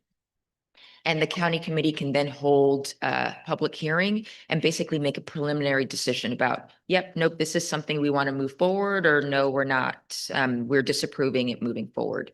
If they decide they want to move it forward, then it goes through, okay, now we have the public hearings in the affected areas. They look at the 9 criteria and it keeps moving through there. So it's just that first little part with regards to state or the county superintendent versus the county committee making a preliminary decision. However, the county superintendent could just kill it, right? It says no and it just stops. Well, they only say no if it does, if the resolution or the petition doesn't meet the requirements that have to be submitted. So they are just checking to see whether or not it meets those requirements. If it does, they move it forward. It's not a judgment on their part about whether they think it's okay for it to move forward or not. And if it doesn't move forward, can it be resubmitted? Yes. Okay. Yeah, and I can, sorry, I was gonna say I can name a couple of districts, I won't name them, but that have done this. They've been trying to get a split or other things happening, and they've done it, they tried it in 1985 and again in 1999, and they did it again 3 years ago. And so some have tried on a number of different occasions trying to address what the concerns were along the way. So it can be resubmitted. Is our county committee the County Board of Education?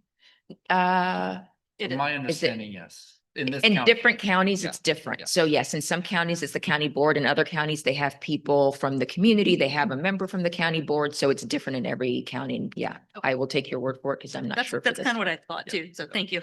Okay. Thanks for letting us interrupt with the questions. It would be hard to remember. Yeah, And not the a audience will problem. have a chance for questions at the end.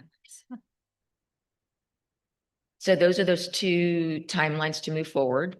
So in order for a petition to move forward, it has to substantially meet 9 criteria that are included in education code. And there's a 10th one for the state board. They can basically look at anything they want to, however they want to, and make a decision. But for the county committee, they're supposed to ensure that the petition substantially meets these 9 criteria. And I'll walk through each one of these. So the first one is an adequate number of pupils. So this one is a very cut and dried, it's a math number. You have to have a minimum number of students in order for it to be deemed substantially met. For elementary districts, it's 901 students minimum. High school districts, 301, and for unified districts, it's 1,501.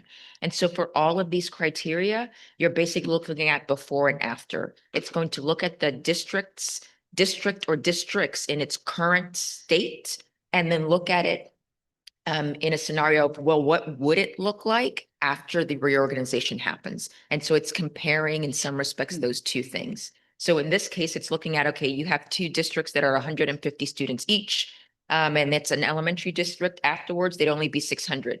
Does it meet that criteria? It's not big enough to meet that one. I mean, so all of that's probably the simplest one out of all of these, because it's simply looking at that it has an adequate number of students.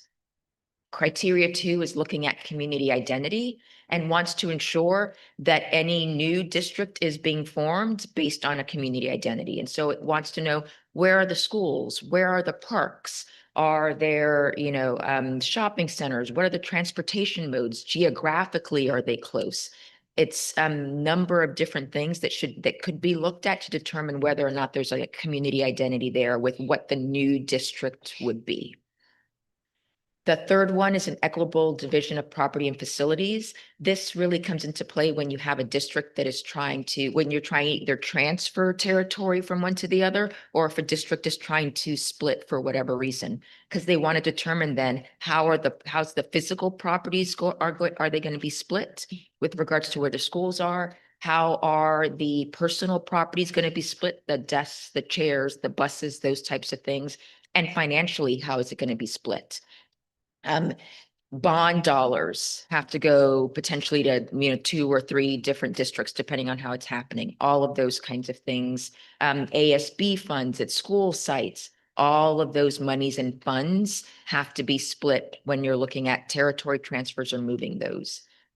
And just one thing that's also particular about these is whether districts have community funded districts or school facilities improvement districts. Those right now, there is nothing in law that allows for and talks about how those could be split apart. And so this one, if a district were to have one and want to split, definitely throws a monkey wrench into some things unless it's close to being paid off. But what is applies to most districts is with regards to bond funds. And so it's been made very clear that if a school district is merging with another district, then that new district is basically taking on the liability of that outstanding debt of the former districts that are part of it. Or if 2 districts are coming together, now the new district is liable for the debt of both of those districts. There is some language with regards to looking at the bonded indebtedness and making sure it doesn't exceed what's allowed by code. So all of those things have to be considered when you're looking at that, even in this case, not when you're splitting a district, but even when you're bringing them together.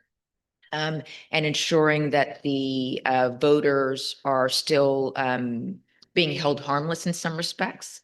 And then there's also the need for ensuring that the funds that were passed by voters are being spent on what the voters voted for. So even if you had 2 districts and they each had bonds, and now it's 1 district and that 1 district is liable for all of it, the bond funds from 1 district can still only be used for what the voters approved it for that 1 district. And the bond funds from this other one can only be used for what that, if the new district sells bonds or gets voter approved bonds for the entire district, that can be used, but then you have to keep those other 2 separate until those dollars are spent. Criteria number 4 is discrimination and segregation. They want to ensure the state that a reorganization is going to preserve students' ability to be educated in an integrated environment, and that it's not causing any kind of racial or ethnic discrimination or segregation. And so again, you're looking at the 2 districts before and what the demographics are of the districts in the before condition. And then if you were, in this case, combining or unifying districts, what would those blended demographics look like? And would that cause any form of segregation? Again, this one probably is more of a concern when you're trying to split districts apart than putting districts together, but it is something that is closely looked at as part of that. Criteria number 5 is no substantial increase in state costs. And so the state wants to ensure that you create a new district and you're not going to be knocking on their door or looking for additional money. Usually this comes up when you have a basic aid district that because of a unification or a split would become then state funded. The state wasn't paying for that district, and now because of this, they are having to pay monies for that. If a unification or split results in a necessary small school, because that's more funding that's coming from the state. If there are facilities needs because of the reorganization, and I'll touch on that again on another criteria, those are the things that the state is looking at. It doesn't want an additional cost burden on it because of a reorganization happening locally.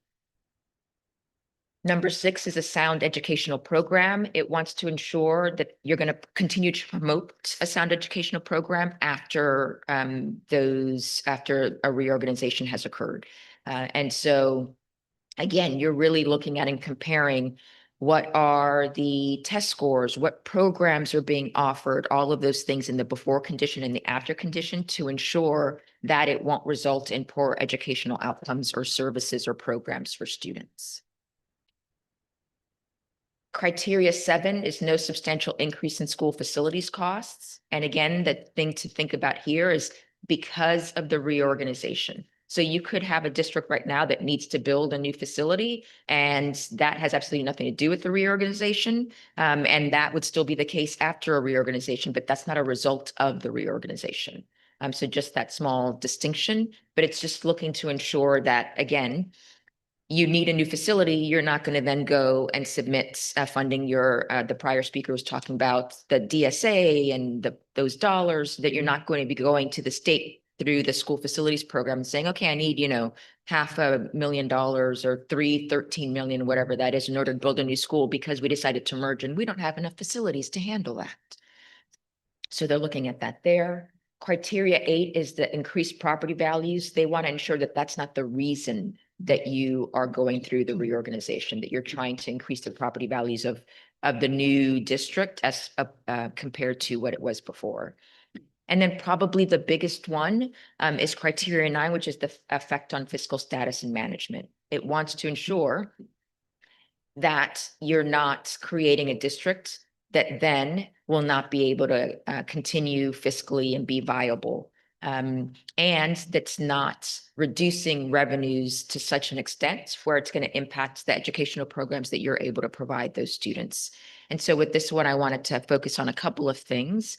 The first, the majority of the funding that's provided to LEAs is through the local control funding formula.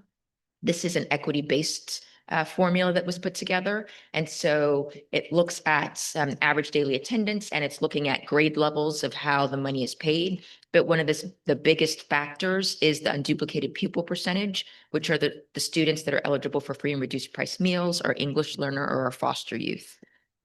And districts with lower UPPs or lower UPP are receiving less funding because of the supplemental and concentration grants that are provided based on that unduplicated pupil percentage, versus districts that are at higher UPP, which are receiving greater funds on that portion of it. And so that is the biggest determinant, not the only one, but that is the biggest really determinant of that fiscal, whether it's going to be a net positive or a negative to a district. And I included an example based on a conversation I had with Superintendent Turnbull with regards to merging some districts and what that might do when you're looking at one district and one with a higher UPP and one with a lower. So SoCal's UPP was 36.82 in 25-26, or it is so far, it's still projected. And approximately, $12,000 per student. If you took District A, which is actually at a higher unduplicated pupil percentage, in this case, 61.6%, their LCFF revenues are a little over 13,000, and you have District B that has a lower unduplicated pupil percentage, and their revenues are a bit lower. So if you took SoCal and District A, which is that higher UPP, and you combine those students and did the calculations, you see that the unduplicated pupil percentage results in about a 49%. So it's higher than where SoCal is right now, but lower where that other district is. And so the funding that it's receiving is somewhere in between those two districts. And depending on the magnitude of that, that could be one area where you go, well, that could be, once you multiply times the students in the grade, that could be a substantial fiscal impact to the negative of those two districts merging. Or it might not be significant enough depending on where the students are and how it works, but that's one of those things that you'd look at. On the other side of that, if SoCal were to merge with District B, which has a much lower unduplicated pupil percentage, again, that UPP ends up somewhere in the middle, and that differential, at least for SoCal, is actually much less from the 12,171 to the 12,087. But it's looking again at those districts before and after, and it's not simply, oh, that's less money, that's the end. You really are running it through the LCFF entitlement, the calculation, all of those things to see how that plays out and what the impact is to the bottom line. You're looking at that multi-year projection. What does that look like then 3 years out? Are they going to be able to meet the minimum reserve requirements? Are they going to be able to maintain and be a growing fiscal concern moving forward? And so that was just one example that I wanted to share with you there. There are other funding sources that come from the state. For the majority of them, they're based on average daily attendance. And so they would not be impacted by school districts merging, because you had 300 kids here and 300 kids here. You'll have 600. It's per ADA. So those same dollars are going to be flowing through. There are some, the Expanded Learning Opportunities Program is one of them, where it is also takes in consideration the unduplicated pupil percentage. And so that could be impacted by a merging of those UPPs. If it's lower, that would be less money that the district would be getting in the after condition than the before condition. But most of the funding sources that the state is providing are based on that average daily attendance. There's some federal funding sources that are based obviously on the demographics of students. And so all of those kinds of things would need to be looked at to see what the overall impact is of that. The other big piece with regards to the fiscal impacts are staff and what has to happen with staff.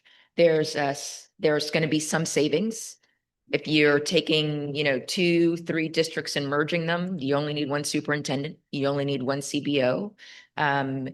Usually, as far as certificated staff, if a district has been, especially if they're declining and has been right sizing their districts with those, you're not going to typically lose teachers because, again, you had 300 kids, you have 600, still got to educate those 600 kids.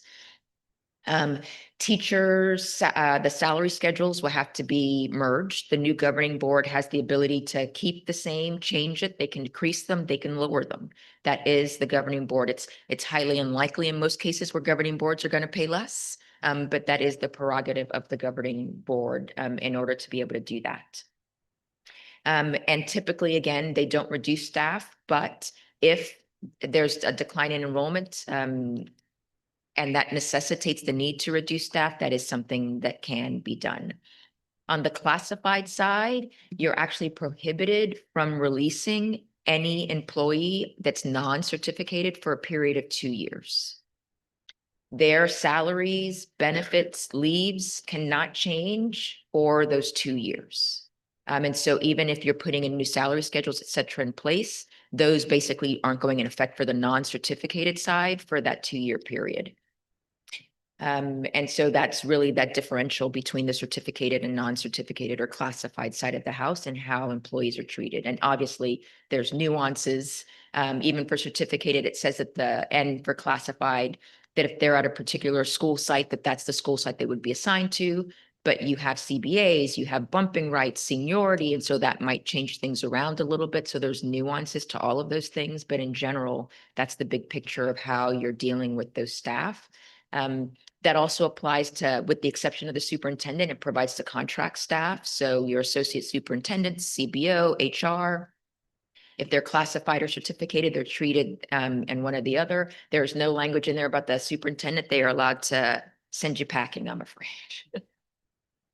But the district office staff is part of that classified, what you just explained about the classified, that they are held for 2 years. On the classified side, correct. So sorry, is it confidential staff, the district office staff? Are they part of the classified? Typically confidential is part of the Okay. classified. Yes, Yes. that's my question. And so you could, for a period of time, technically, if everybody held on, you could end up with 2 CBOs. You could end Yeah. up with 2, but more times than not,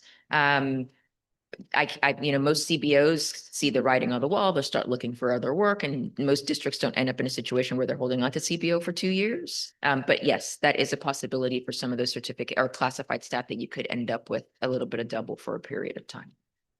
I have a question about the staffing and then the equal salary. Now, if one district has a parcel tax that goes towards the teachers, the other district does not, how do they work that out? I haven't had that question. That one I'll have to peek into to see how the parcel tax would work. I would imagine that the parcel tax again has to be spent on what the voters approve. Well, the bond, I know. It's Right. The district, but. But the parcel tax, because the voters are still, there was, ballot language and they approved a certain number. The question is, does that then expand? So the parcel, this money is used for teachers. So then can it be used for all teachers of the new district or? So that's a good question. I'll have to look into that. I haven't asked that one before. And then lastly, just wanted to note other considerations. There's facilities, a lot of the analysis are going to assume, again, you have the facilities you need in order to house the students that you have right now. And so there's typically a minimal impact on that, but there could be the case where school districts are located, if you have 2 schools, you're sharing boundaries. If you're contiguous elementary districts, for example, you happen to have one elementary school and it's a mile away from the other elementary school. Do you decide, no, one of those is going to close, they're going to merge because we have the space. So there are potential facilities consideration depending on where schools are and how those boundaries work. You're going to have 2 district offices, potentially 2 maintenance and operations yards, those types of things that would have to be dealt with and considered as part of that conversation. And then there's other items with software, with contracts that you have for services, all of those things where you're going to have to take those and merge. And so there could be the potential for savings in those areas.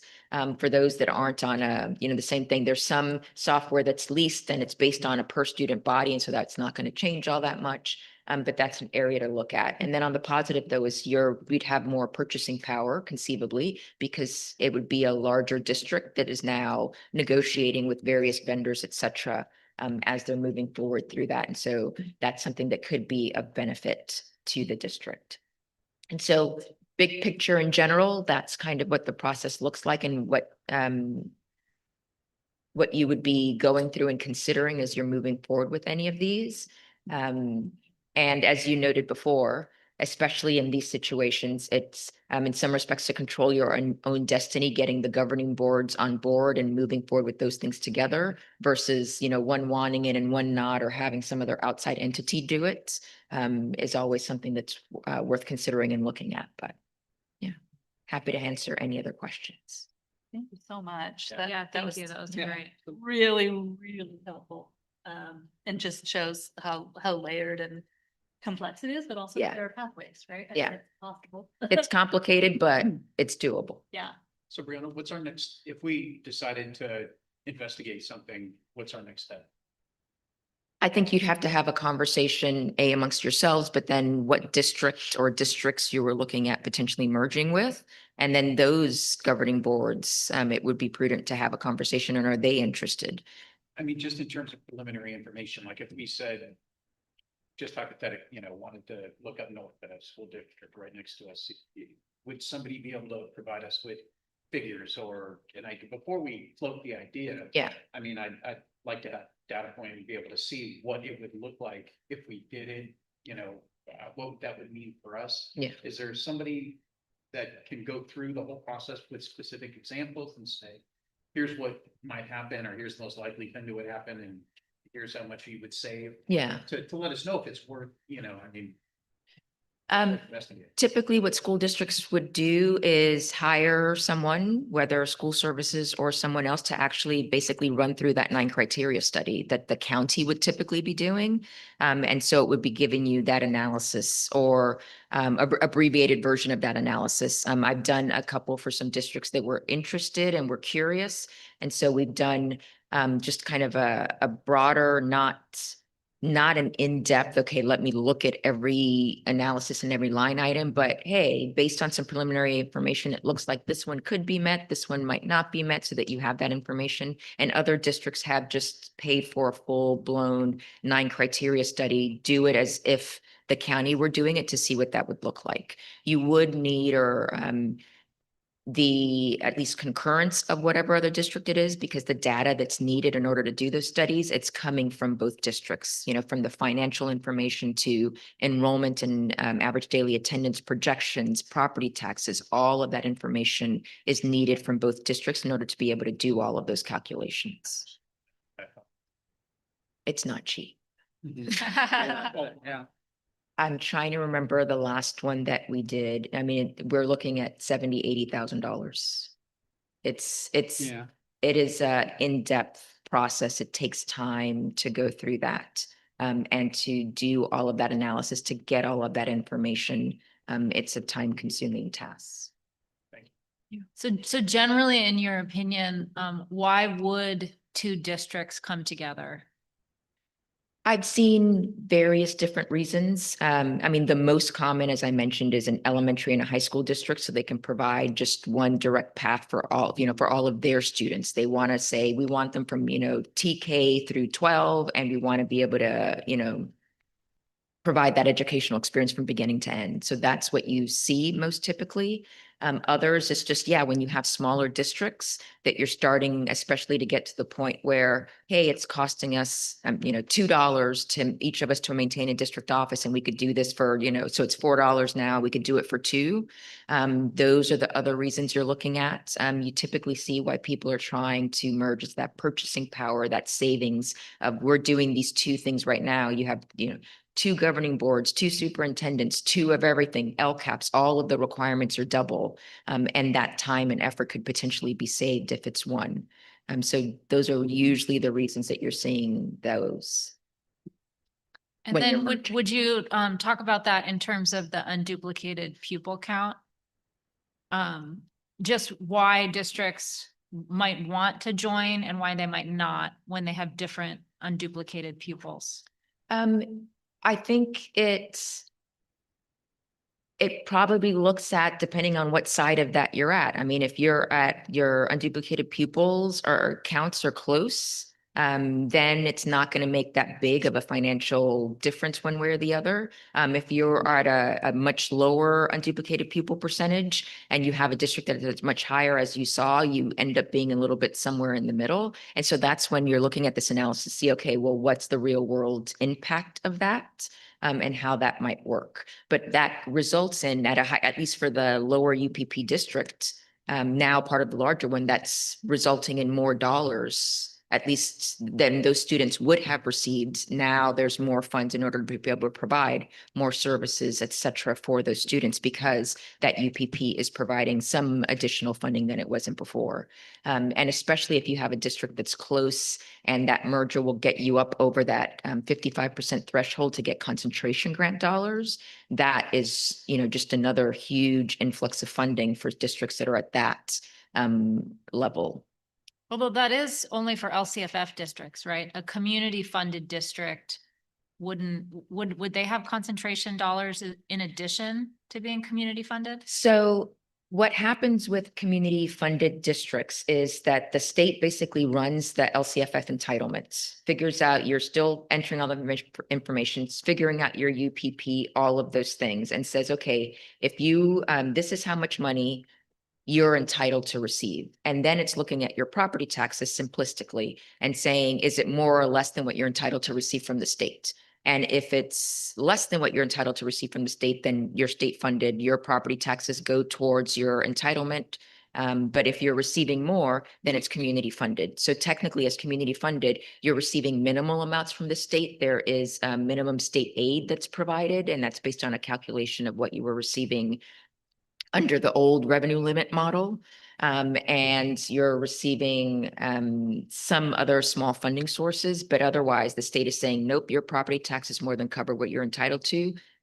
So we're not providing you with funding from the state. You're still required to meet the same requirements for your unduplicated pupils, et cetera. But it's not additional funding that's coming to you from the state because you're state funded.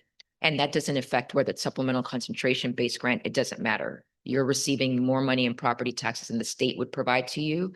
And so the only reason the UPP matters is the requirements of how you have to spend those dollars.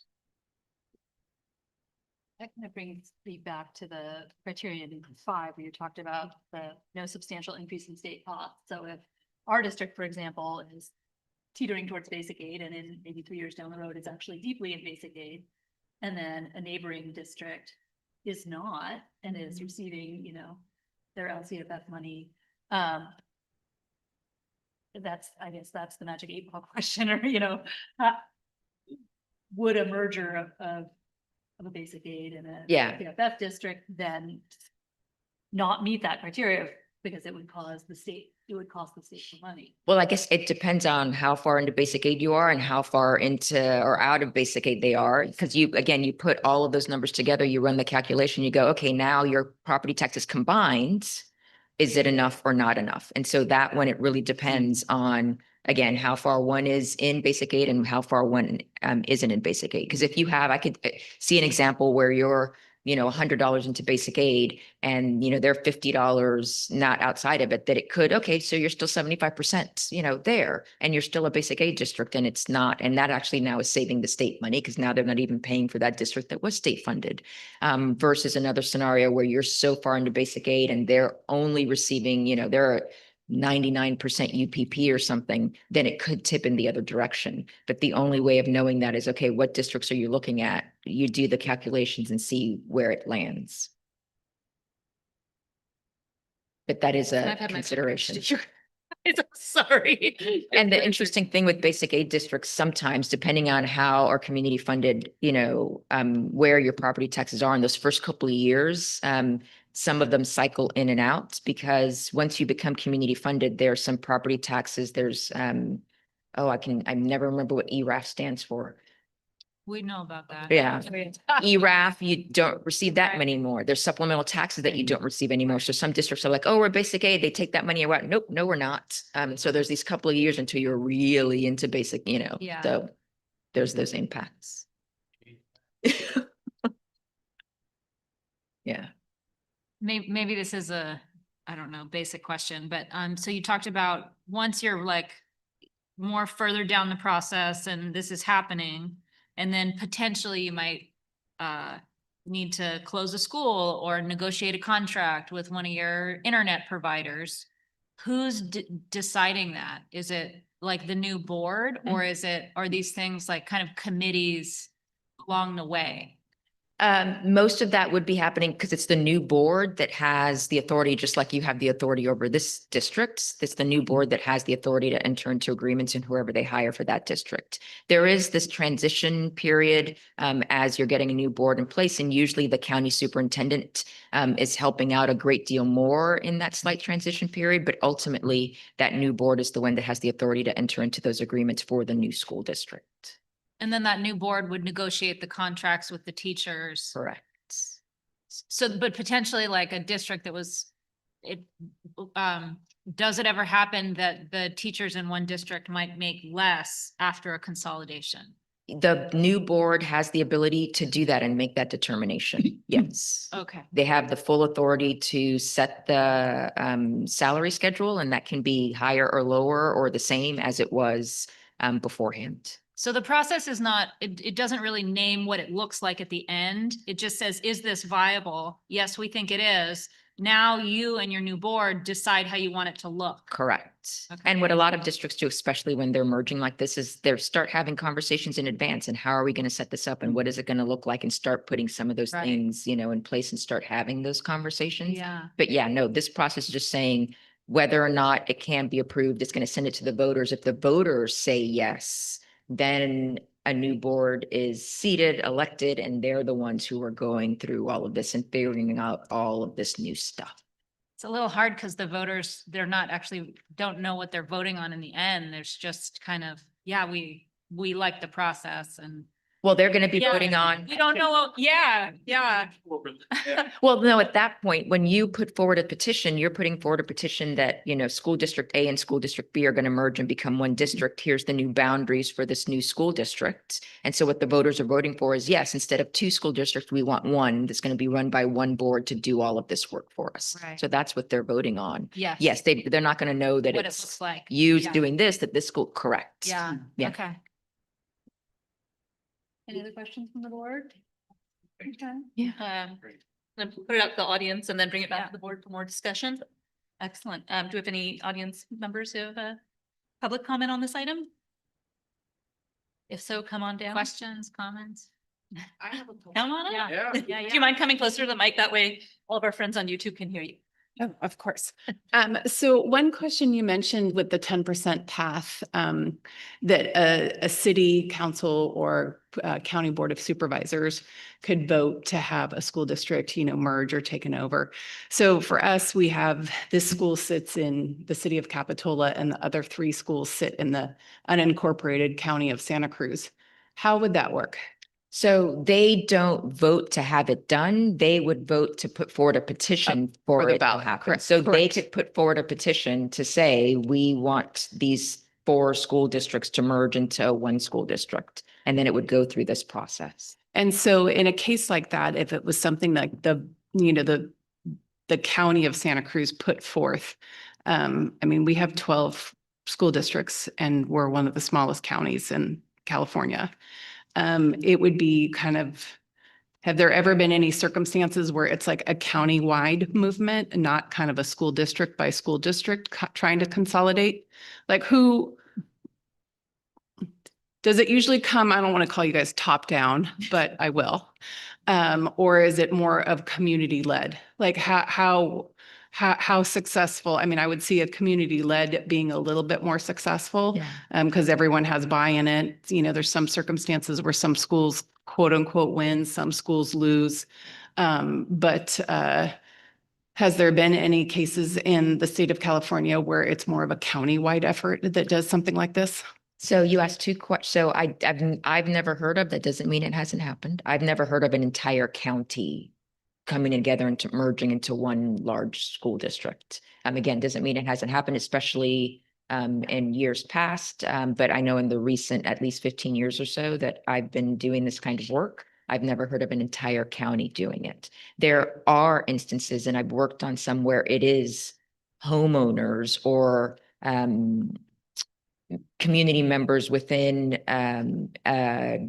within a school district, et cetera, who actually bring the petition forward because they want to be part of X school district or they want it to be unified, those kinds of things. And so I've seen that happen so that it is coming from the actual folks that are part of the districts, the parents, et cetera, that are bringing that forward. That does happen. And my second question, if you have knowledge of it, is, you know, traditionally, how are these things kickstarted to get the conversation and the word out there that these are discussions are taking place?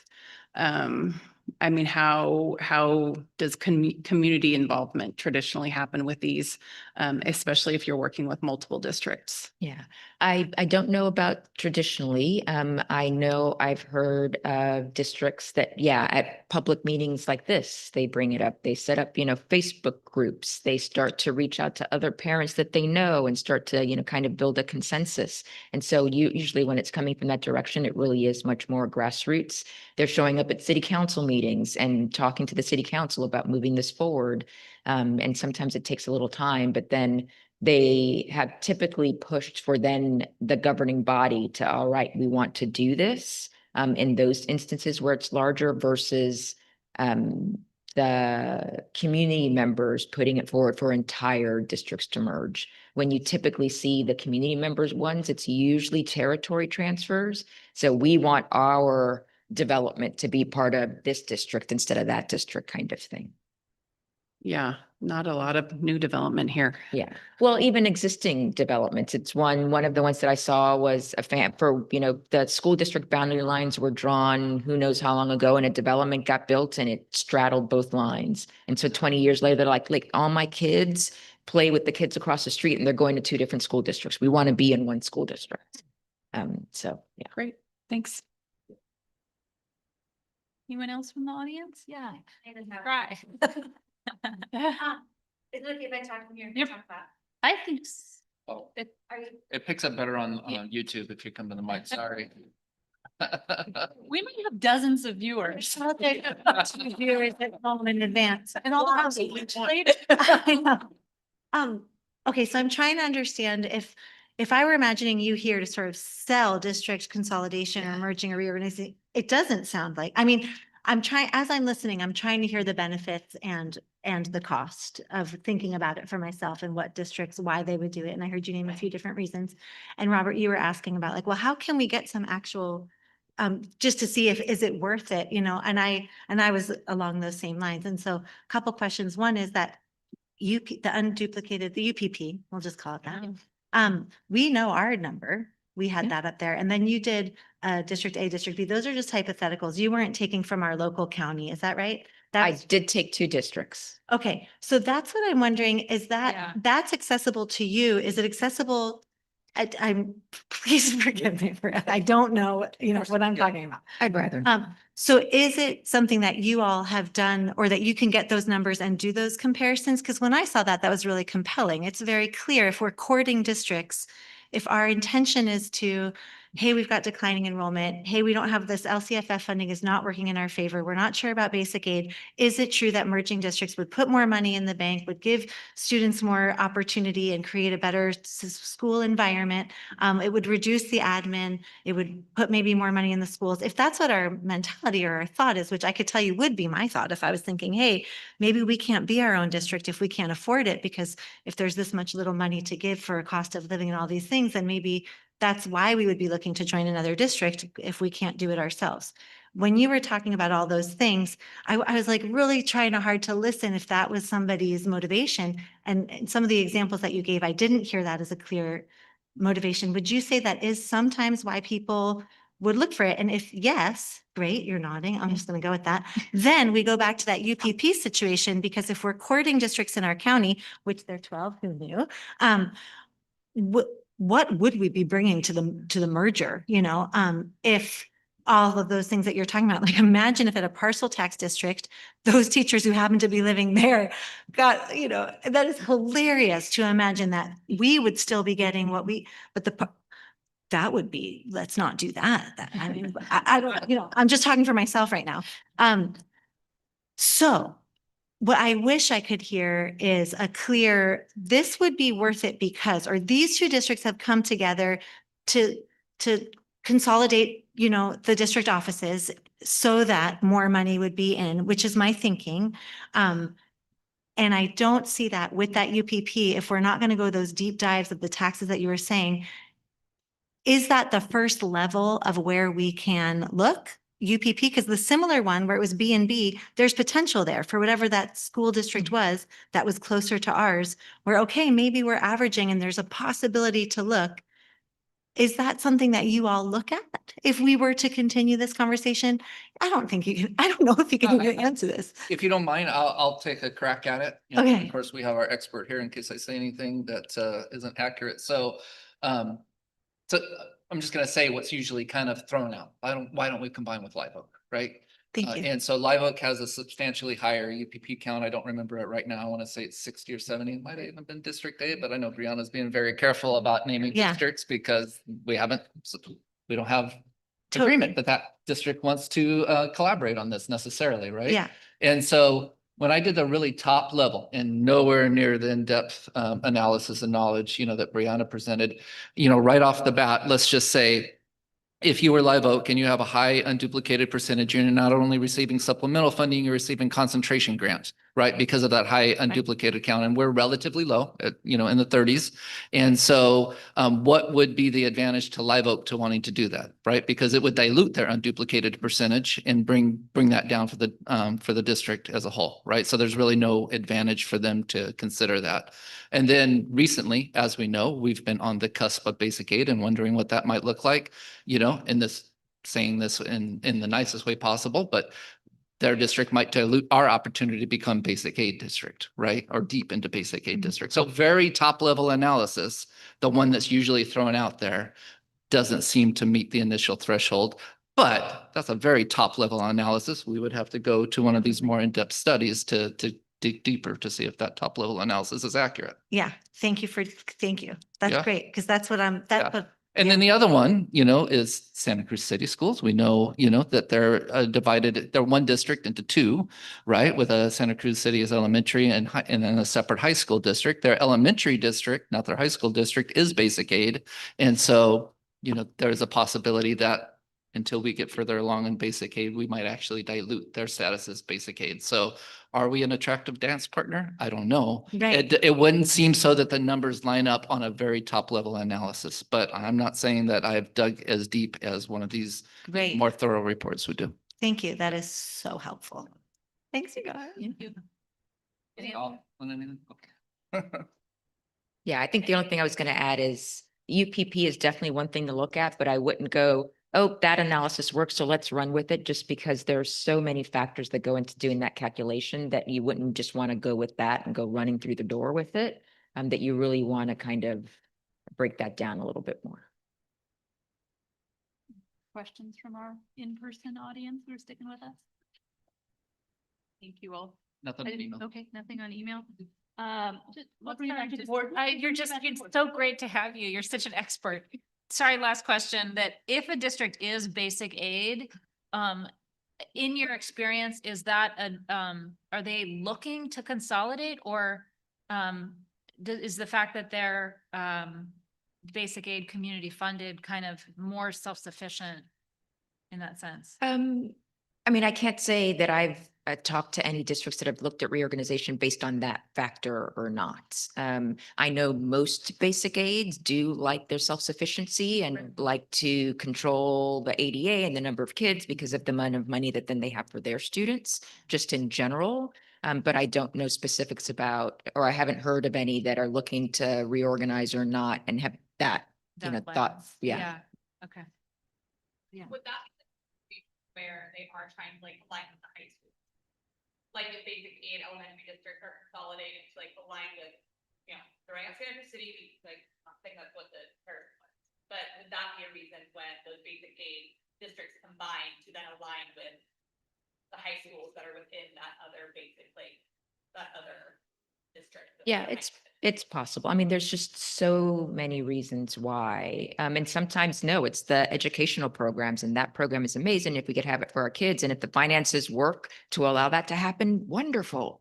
And so there's just so many reasons why, especially at the local level, what's happening, with these two districts is completely different than what's happening, down the street or down south with two of them. And so it's just so varied. But yeah, that could be one reason. Thank you so much. I don't think we have any more questions at the time. I did want to bring it back to the board for a little conversation though, on next steps for us. Oh, yeah. Thank you so much. Oh, yeah, that was, yeah. If partway through a board decided that, hey, we're solidly basic aid and we have more money to spend than we need, can you stop the process? Or at what point is it out of your hands? And it's, The place I've typically seen it is I have seen someone, not for those reasons, but I have seen someone submit a petition to the county committee and then for whatever reason tell the county committee, whoa, nope, stop, don't want to do that anymore. I can't see why, even if it got to the state board and you told the state board, we don't want to do this anymore, why the state board would go, nope, we're doing it anyway. And it's just, it's time and money spent getting to wherever it is, but I can't see anybody forcing two districts to do something if they decide somewhere along the way Right. that they don't want to. Okay. Thank you. Yeah. Yeah. Thank you so much. Thank you. Thanks again. Yeah. I don't think we want the conversation to end here. It was a helpful presentation. I'm interested in what we can take as further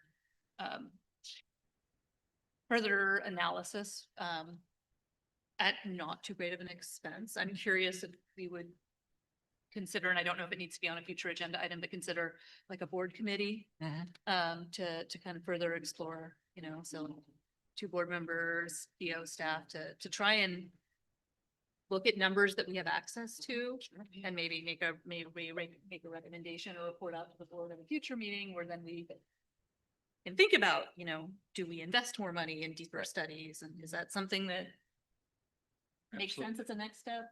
Yeah. That's not gonna cost us $70,000 or $80,000. Right.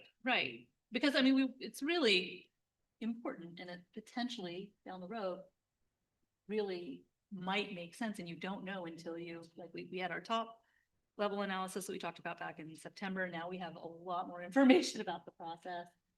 Hoping we can dig a little deeper without spending a lot of money. Yeah, I think that's a great idea. Is that okay for us to move forward as the next step? Absolutely. Okay. All right. Thank you all. Moving through the agenda, we're on to our next presentation. Thank you so much, Brianna.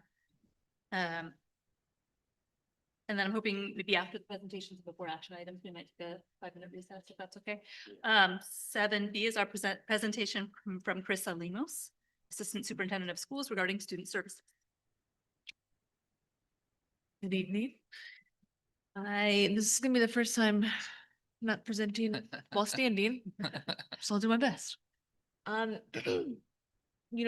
Recently we've had a kind of a restructuring and reorganization of things, and so we've been doing the hard work of figuring out what does that look like? And how do we see that and orchestrate that to be a benefit to students? And so that's been the hard work that we've been doing, and I want to tell you a little bit about that tonight. We're trying to braid all of these things together on their own as strands. I think they're really powerful. We have a lot of incredible teams, a lot of incredible folks who do some really important work to serve some of our most vulnerable students and how do we braid those things together to make an even stronger system. So this is very small and I can't see that far. But these are just some of the things that we do. There's really not a way to include all of them, but special education, section 504, homeless and foster youth. We work on student attendance and re-engagement, mental and behavioral health programs, matters of student discipline, supporting English learners. We facilitate district leadership teams where our staff give us input on programmatic design, on professional development, district priorities, things like that. Staff development, data monitoring, continuous improvement, health and wellness operations, and school climate are just a few of the things that we work on. I'm not going to take the time to tell you about all of them tonight. I picked a few that I wanted to highlight, and some of this is based on questions that I received from you and requests for additional information on a few specific topics. So we'll do a kind of a high level overview of special education, talk some about homeless and foster youth. There were some questions about that, mental and behavioral health programs, and student discipline. Just a brief update on a recent assembly bill that will guide future, hopefully we don't have any, but should we, future expulsion processes, things like that. And summer's going to guess why. That didn't fit into my graphic nicely, so it's just there. So special education, I think I am so grateful and proud to have the team that we do. We have a really, really incredible team, and I am so just impressed by them every day and the work that they do. I think this is helpful. This is a percentage of students by school and by district who are currently eligible for special education. I think it's helpful to note, when you see variation in that, hopefully you're curious why. So you'll see slightly higher percentages at Main Street and Santa Cruz Gardens. And that's because in part, they have some of our specialized programs. So our preschool, our special day class is at Santa Cruz Gardens. And they are reflected in this number of those students. And then at Main Street, we have our 2 elementary special day class programs. So students from whose school of residence are across the district attend those programs. And so that's one of the reasons you see the variation in those numbers. When it comes to total percentage of the population eligible, the state has really specific monitoring metrics. You don't want to have too many students eligible for special education. That would indicate possible over-identification of students. You also don't want to have too few, because that would possibly indicate, that we are not fulfilling our child find obligation to seek out and identify students with disabilities. So we are just near the state average, as well as relatively similar to districts in our county. And so in that way, we're kind of right where we should be in terms of identifying students. I think it's also helpful. One of the things that we have to do continuously is figure out, okay, we have really diverse needs in our community. How do we meet them? And so sometimes something that we do is look at how are those needs showing up in terms of students. And so these percentages are not percentage of the total population, but percentage of eligible students. And you'll see a majority of our students are eligible under autism, specific learning disability, other health impairment, or speech language impairment. It's important to us that we serve all of our students and their unique needs, and noticing their trends and prioritizing how we distribute our time and our professional development and those sorts of things is it's helpful to kind of look at that analysis. I think this is an important number as we think about the future and staffing and resource allocation. What you'll notice is I think that says 19 there. We currently have 19 preschool students eligible for special education in the district, and we have 22 8th grade students. And so, like we have been watching the trend as our student population declines. Thus far, our special education population has remained quite stable, if not increased. And so having a look at those numbers is helpful. Does anyone want to guess our 3rd grade students, what may have been going on there? sorry, our third grade students, and you'll see a high concentration of third grade students currently eligible. Any thoughts about what that might be? When were they born? When were they going to school? There are students who are really experiencing the intense impact of COVID. And we've seen that shake out not just in special education numbers, but clinically significant mental health needs, behavioral needs. We're really seeing that in that age band right now. A couple of things that I'm really excited about and proud to share with you, as we have continued to monitor student progress and student needs, we've seen a really significant need for really explicit reading instruction, especially early literacy. And so I'm really excited to share that all of our primary education specialists, so resource specialists and special day class teachers, are now trained in Orton-Gillingham. And they have been doing really tremendous work in terms of supporting students and their ability to read. We had somebody share tonight about the connection between being able to read by third grade and high school graduation rates. And that's something that we have taken really seriously and worked very hard on. And so we're excited about that and the possibility of expanding that training and giving more staff access to that training as well. And then something that we have been working on, not just in special education, I think that's one of the things that I'm really excited about is we've worked very hard to de-silo our work, right? Oftentimes on professional development days, we'll have like the special ed section and then the gen ed section. And, we really believe that all students are general education students first. And so we want to support our entire team in serving them. So we've been working hard together with our partners at SIP, which is one of the state technical assistance programs, to develop some professional development for all of our staff around universal design for learning and innovative or inclusive practices. We have another PD day coming up with our SIP partners on April 13th. If you're around, stop by. It's going to be good. We just had our another planning meeting today, and we're really looking forward to that. And then we have been working hard at our middle school to really expand our offerings for students. If a student has an IEP, it's an individualized education plan. And so there should be individualized offerings available for students. Not long ago, just 4 years ago, at the middle school, we had Learning Center for students receiving specialized academic instruction through the resource program.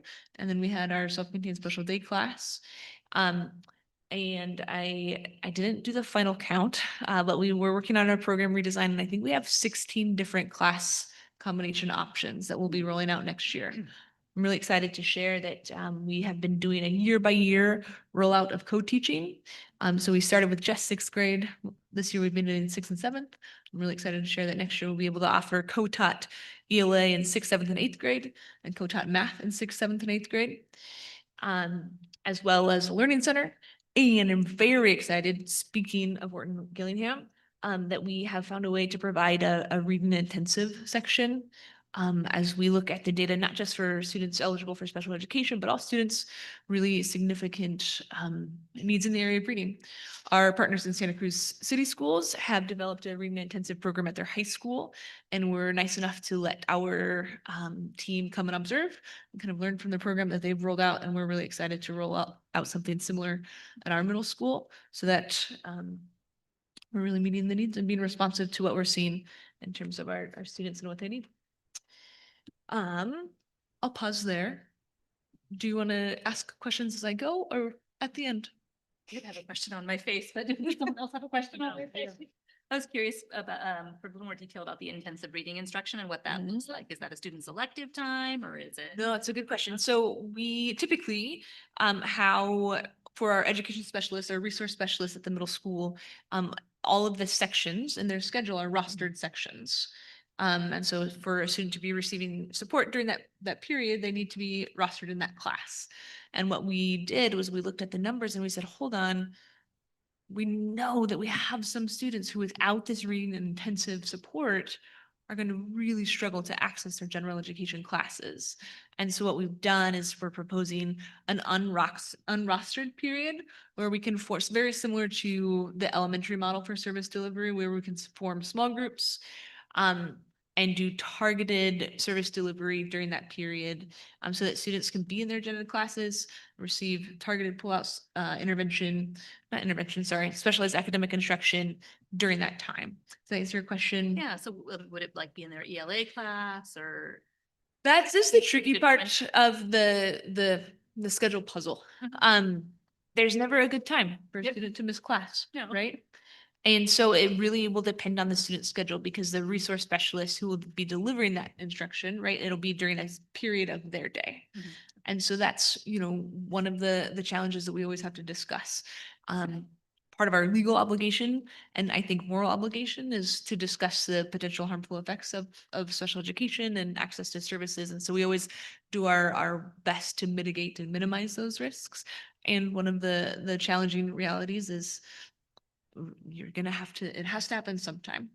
The administration at New Brighton has been really incredible in terms of a willingness to be flexible in their thinking about the schedule, maybe do things slightly differently or in a way that they haven't previously.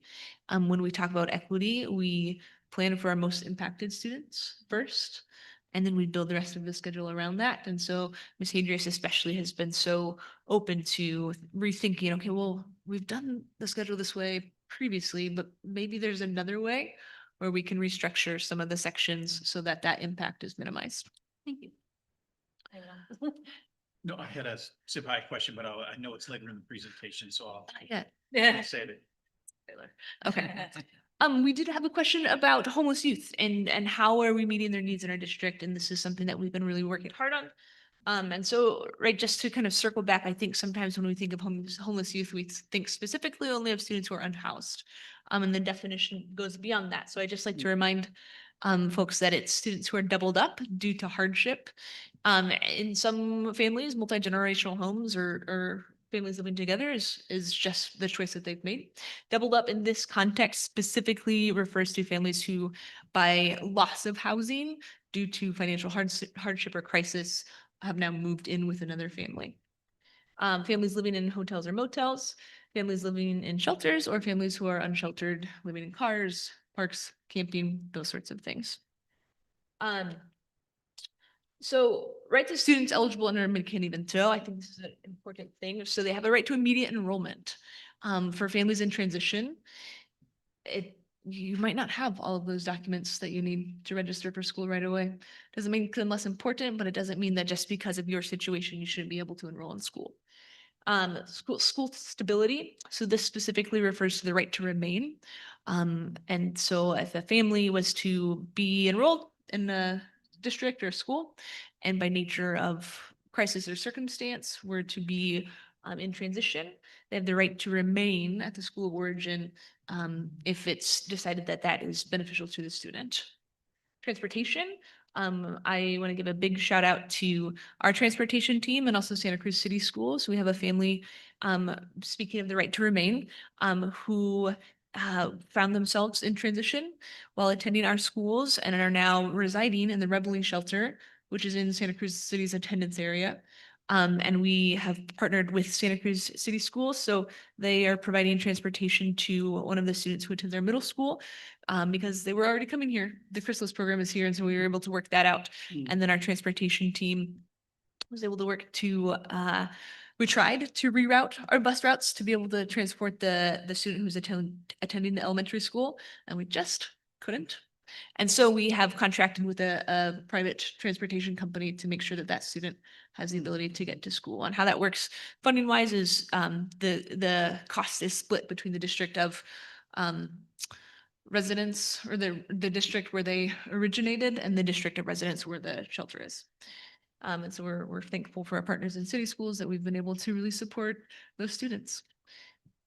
And the direct services, right? That can be in the form of linkage support. We're very grateful to our partners at the Santa Cruz County Office of Education and their Students in Transition program, the Companion Project, because that allows us to really provide total wrap services, not just when students are at school, they're only at school for 6.5 hours a day, and there's more hours in the day beyond those, and we want to make sure that they have the supports and services that they need during that time as well.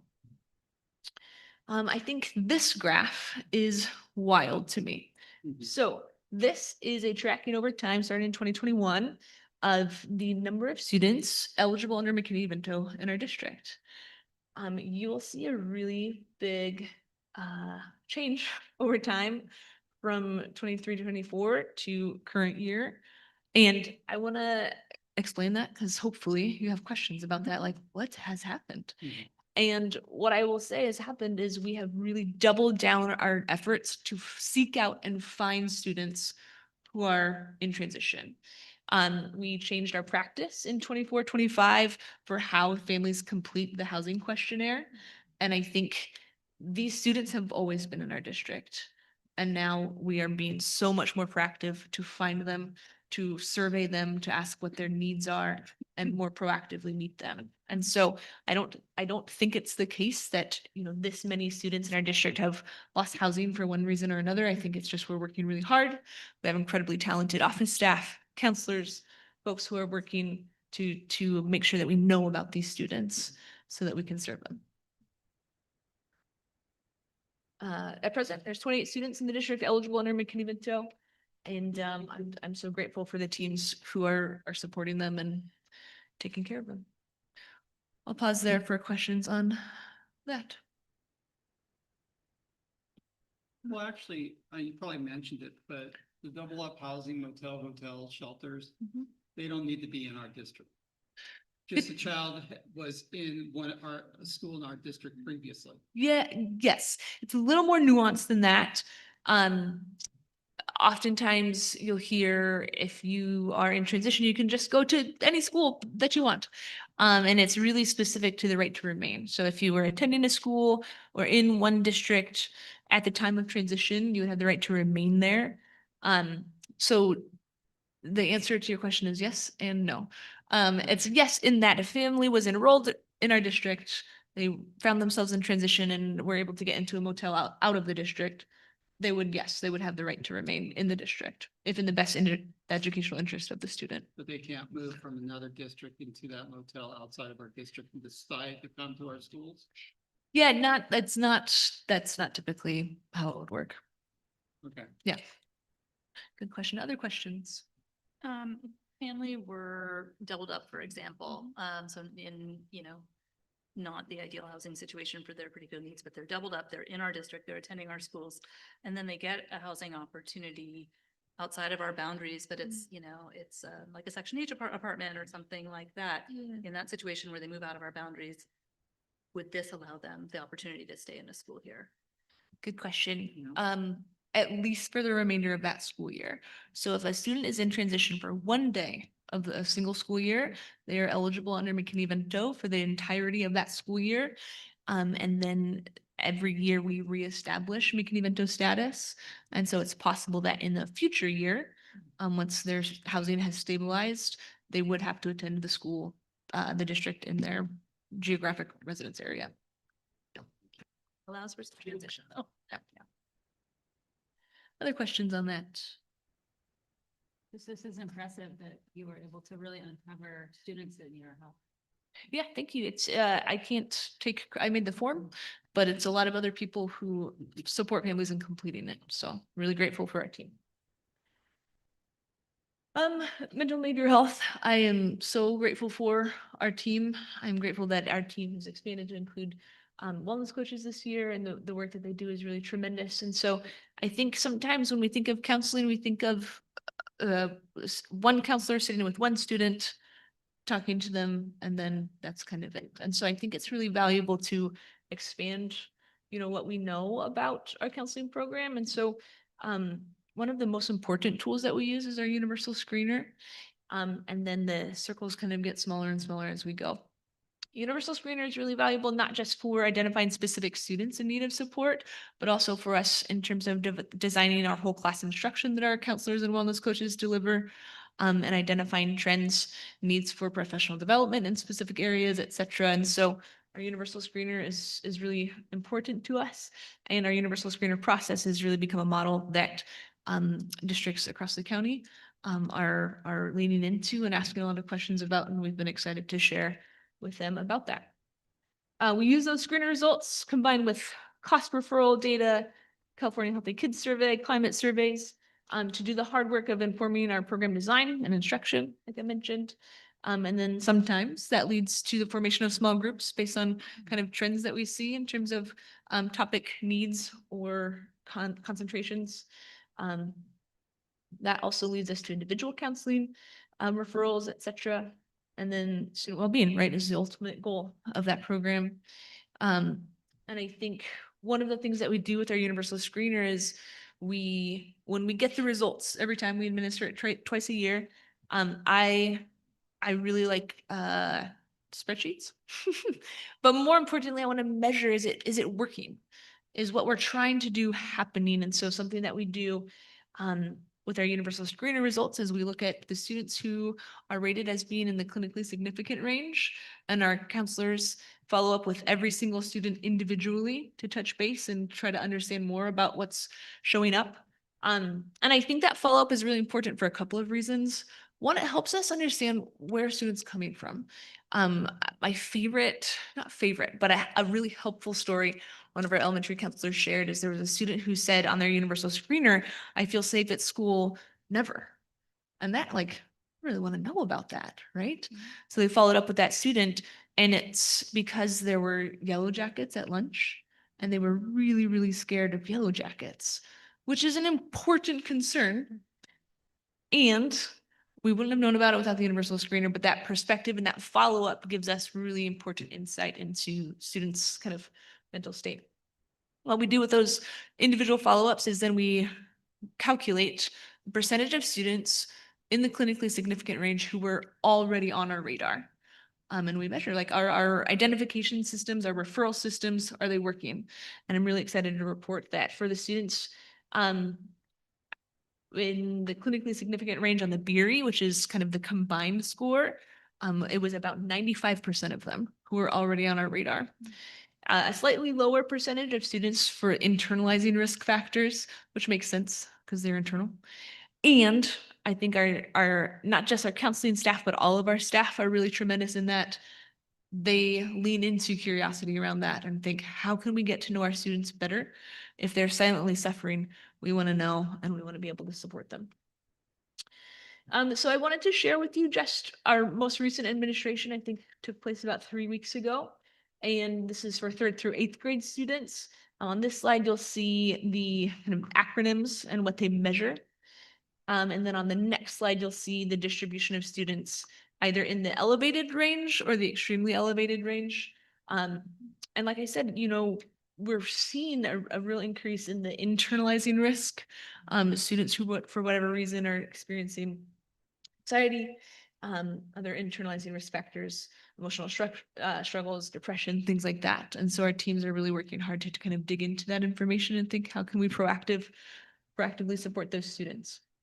For TK through 2nd, the teachers complete these rating scales, and that is really helpful. It lets us know, how does it feel to be a TK through 2nd grade teacher? What is your experience like every day? What are your students acting like, and how can we help? Consistently in TK through 2nd, still the highest percentage is in the internalizing risk index. And so we've been thinking hard about what does that mean and how do we support those students? I talked a little bit about our follow-up for the universal screener already. SIPI, Robert, thanks for being patient. We are working so hard on this. I was on a call with TED Health, which is our electric healthcare record vendor today, sorting out the 3rd change that we've had thus far this year in terms of the data fields required to be entered for a student to be registered so that we can bill after we get their insurance information. And I don't know about you, but a moving target feels very frustrating. I think it's really important context though, because a very fair question, if I were you or if I were you, that I would have is, Crystal, why on the next slide, you'll see the amount of claims that we could bill for if we had consent and the amount of money that we have received, and they're quite disparate. And I think it's helpful to have some context about why that might be. And that moving target is just one of the reasons for that. We're currently at about 47% consent to seek reimbursement. and have really been doing the hard work of figuring out how do we increase that percentage as well. Big thanks to George, who's maybe here somewhere. He has did the heavy lift of building the consent process into our student registration for next year. It was not a small task, so thank you, George. Our goal this year, being the first year that we've done this, was 50%. Our goal next year, 75%. I really am a big believer in like what gets measured gets done. And so I will keep you posted on our consent percentage. Like I said before, this is on the left, the number on the day that I submitted this presentation. It was about $390,000. Earlier today, I looked, and if we could receive reimbursement for every claim that's been submitted as of today, it would be about $418,000. And as of today, we've received about 41,000 of those dollars. For a number of factors, one, we only have consent to bill for about 47% of our students, and the hard work of finding all of the errors in the data, making sure that it's 3 different systems. So we enter claims into TAD Health goes to Carillon, and then Carillon goes to Availity. Then we finally get our money. And so if there are glitches in between any of those 3 systems, the claim gets denied. We have to find the glitch, fix it, and then resubmit it. And so we have received, I think, the most out of any district in the county. I'm not competitive, but I like us to be working hard. And I think the question a fair question would be, well, how do we forecast when we don't know? And the best answer I have is all I can control is how hard we're working to make sure that the number on the right matches the number on the left, and it does that as quickly as possible. And so that is what we're doing. Robert, what was your question? So I was just curious like if you have a growth model for this, and it sounds like you do, what are we doing for outreach into the community to talk to more and more and more people? This seems like really low hanging fruit for revenue for the district. And how can we maximize every opportunity? I mean, Yeah, it's a good question. When we really rolled out our consent process, I told Scott that I was going to send emails and send texts until people got mad, and then they did. And so we changed course. Now at our elementary sites, Jessica Hassani, for example, reached out to me. She sent me a draft of like, hey, I'm gonna go find all of the families who we don't have consent for and ask them for it. I think it's a really important thing. Like, it is a very personal thing for families. I think for many reasons, especially in today's kind of political climate, it's very understandable for families to not want people to have their information. And I think that's an education opportunity to really help them know what are you signing up for? What are their like risks, if any? There aren't. But finding out why families aren't providing that consent and then meeting where they're at to get them that information so that they can feel comfortable doing that. For anyone in the room, if you have children in the district, the QR code is right there. There are also walls on all of our district websites. If you try to go to a website, you can't without seeing this. Our counselors will be at open houses with QR codes. They were at back to school nights, carnivals, you name it. We have tried it. And if we haven't and you have an idea, please let us know. and is this available in Spanish? Yes. Yeah, so we've kind of moved to a new system, if I can just make a quick plug for Jot. Rather than having to send out separate forms, et cetera, the consent form that we built, it senses the language setting in the computer for the browser of the user. And so whatever language their browser is set to, it will just show up in that language. Other questions? The state funds, is this, I read that it's was approved for 5 years in 2021. So is it set to be renewed? Do we need to advocate for this? I mean, yes, the short answer is always advocate for it. The state has not given an indication that it will not be renewed. And I think what we have learned, especially when it comes to state funding, is that doesn't mean that it is guaranteed. This was originally designed to be an implementation and sustainability grant where the state is providing the funds initially, and then healthcare companies and insurance companies are over, by the end of the sustainability period, are supposed to be responsible for those fees. So I think another really important thing would be to continue to hold insurance companies accountable as they lobby likely to try to get out of having to do that. So that's if it was me, and it is me, and what I am keeping a very close eye on is that. The state has indicated that they're committed to maintaining this program, and I think the fly in the ointment would be if insurance corporations felt like they didn't want to kind of hold up their end of the bargain. And then who does the paperwork to be reimbursed? Is that our counselors? You mean like the claim submission? Yeah. Yeah, so our counselors, well, lots of people actually, so to be eligible for reimbursement, you have to be licensed in a specific way. And so our counselors' services are reimbursable, our wellness coaches' services are reimbursable. We have staff operating in the role and job description of wellness coach, and then we have other staff who are qualified to become certified as wellness coaches, and the services that they provide in their role can also be reimbursable. One of them is in the room, our inclusion specialist, eligible under the wellness coach certification. Our nurse for screenings can be submitting claims for reimbursement. Our psychologists for initial evaluations.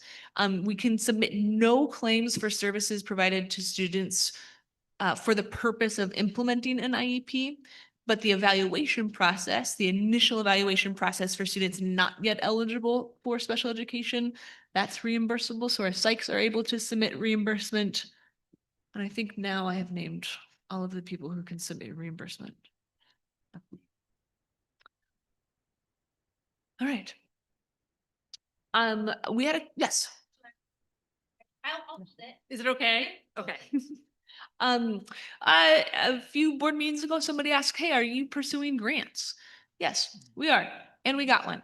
I'm really excited about the restorative practice grant that we received. It was a good learning for me. I'd never written a grant before. You could write it for up to $100,000 and I wrote it for 75. And I've learned now that you should just ask for the full amount. Because I think we would have gotten it. And so I'm really excited about this. It's so responsive to the need of the moment. We are seeing such a high level of need in terms of behavior. And I think what's important about restorative practice is it's a really important intersection of behavior and students' sense of belonging and wellness. And so it's so related to the comprehensive mental and behavioral health programs that we're really wanting to build in our district. So we are very excited about rolling this out. This will be a big part of our professional development schedule for next year. I think it's important to note that restorative practice is so much more than what happens after a student makes a poor choice. In fact, so much of it is everything you do before that happens. It's really based on relationship and student belonging, student school climate, things like that. And so restorative practice can feel really specific or unrelated to the needs of the district. And I think when you zoom out and remember what restorative practice is and what it is in terms of everything that happens before harm is done, it's such a valuable investment in resources. If you had to kind of distill down what is restorative practice, it's the conscious, intentional act of separating the deed from the doer, right? When I have brought expulsions to you in the past, something that I've shared that's really important to me is that a student is so much more than one really poor decision they make very early in life. And so how do we come around that student and support them? I think this is also very related to some of the work of AB 1230, which I'll be telling you about in a minute. And so restorative practice is a framework for building community and responding to challenging behavior through authentic dialogue, coming to an understanding, and then making things right. So a sense of belonging in the community is really important because when you are thinking through not like, oh man, I did a bad thing, I got in trouble, and I had this specific consequence, that's one thing. But when a student feels so much like they belong to a community that when they make a poor choice that impacts their community, they're like, oh man, I understand how that impacted my community. I really care about my community. It's a very different conversation. Speaking of AB 1230, let me tell you about it. So AB 1230 is a law specifically having to do with rehabilitation plans for expelled students. It came into effect January 1st of 2026. And there are a lot of details and a lot of kind of specific content in the law, but it's really if you have to distill it down, what's the purpose of AB 1230? It's shifting the focus from a punitive waiting period for expulsion towards an active support system for students so that they can be appropriately and successfully rehabilitated and able to successfully return to their school community. So key objectives of AB 1230, individualization, districts, and I feel really proud in a way because so many of the things that AB 1230 was intended to kind of improve in terms of how districts handle expulsions, we were already doing. And so I think I want to pause there and recognize that because it's something that we've worked really hard on and I think is important. So individualization requires that students have an individualized rehabilitation plan. You can't just have like, oh, well, this kid is up for expulsion. Let's pull out the rehabilitation plan. Nope, it has to be individualized. A really significant focus on AB 1230 is removing barriers. It also has a lot to do with mandatory readmission. So what mandatory readmission is not the requirement that we return a student to school if it is still unsafe to do so.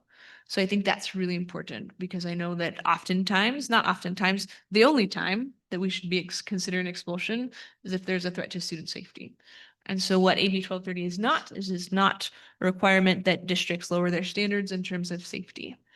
What it is the requirement and onus on districts to make sure that they have put in the work to help rehabilitate a student in a way that they are able to safely return to school. Limiting extensions, right? Not in our district, but sometimes in districts, it's kind of the case where once a student is expelled, you just, if it's been deemed that they failed to meet the terms of the rehabilitation, you can just say, well, we want to extend their expulsion. They don't get to come back ever. Under AB 1230, you can extend the term of their expulsion should the district fail to be able to prove that they have completed their rehabilitation plan. You can do it by 1 semester. And then it's a transition to support, right? And this is something that I think we already do and I feel really proud of, but it really focuses on supporting the student and it mandates a 45-day prior to their return reentry planning meeting so that there's never a situation in which a student would be surprised that they're not being readmitted or that their term is being extended because we need to meet with them 45 days prior to the end of the term on the current expulsion order. And I will pause there for questions.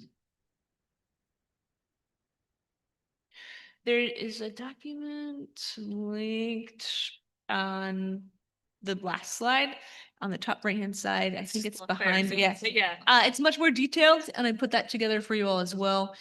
We also will be including that guidance document should we have a future expulsion just in the initial packet that you all review because I think having that reminder and not being tasked with remembering all of that in the moment is hopefully helpful.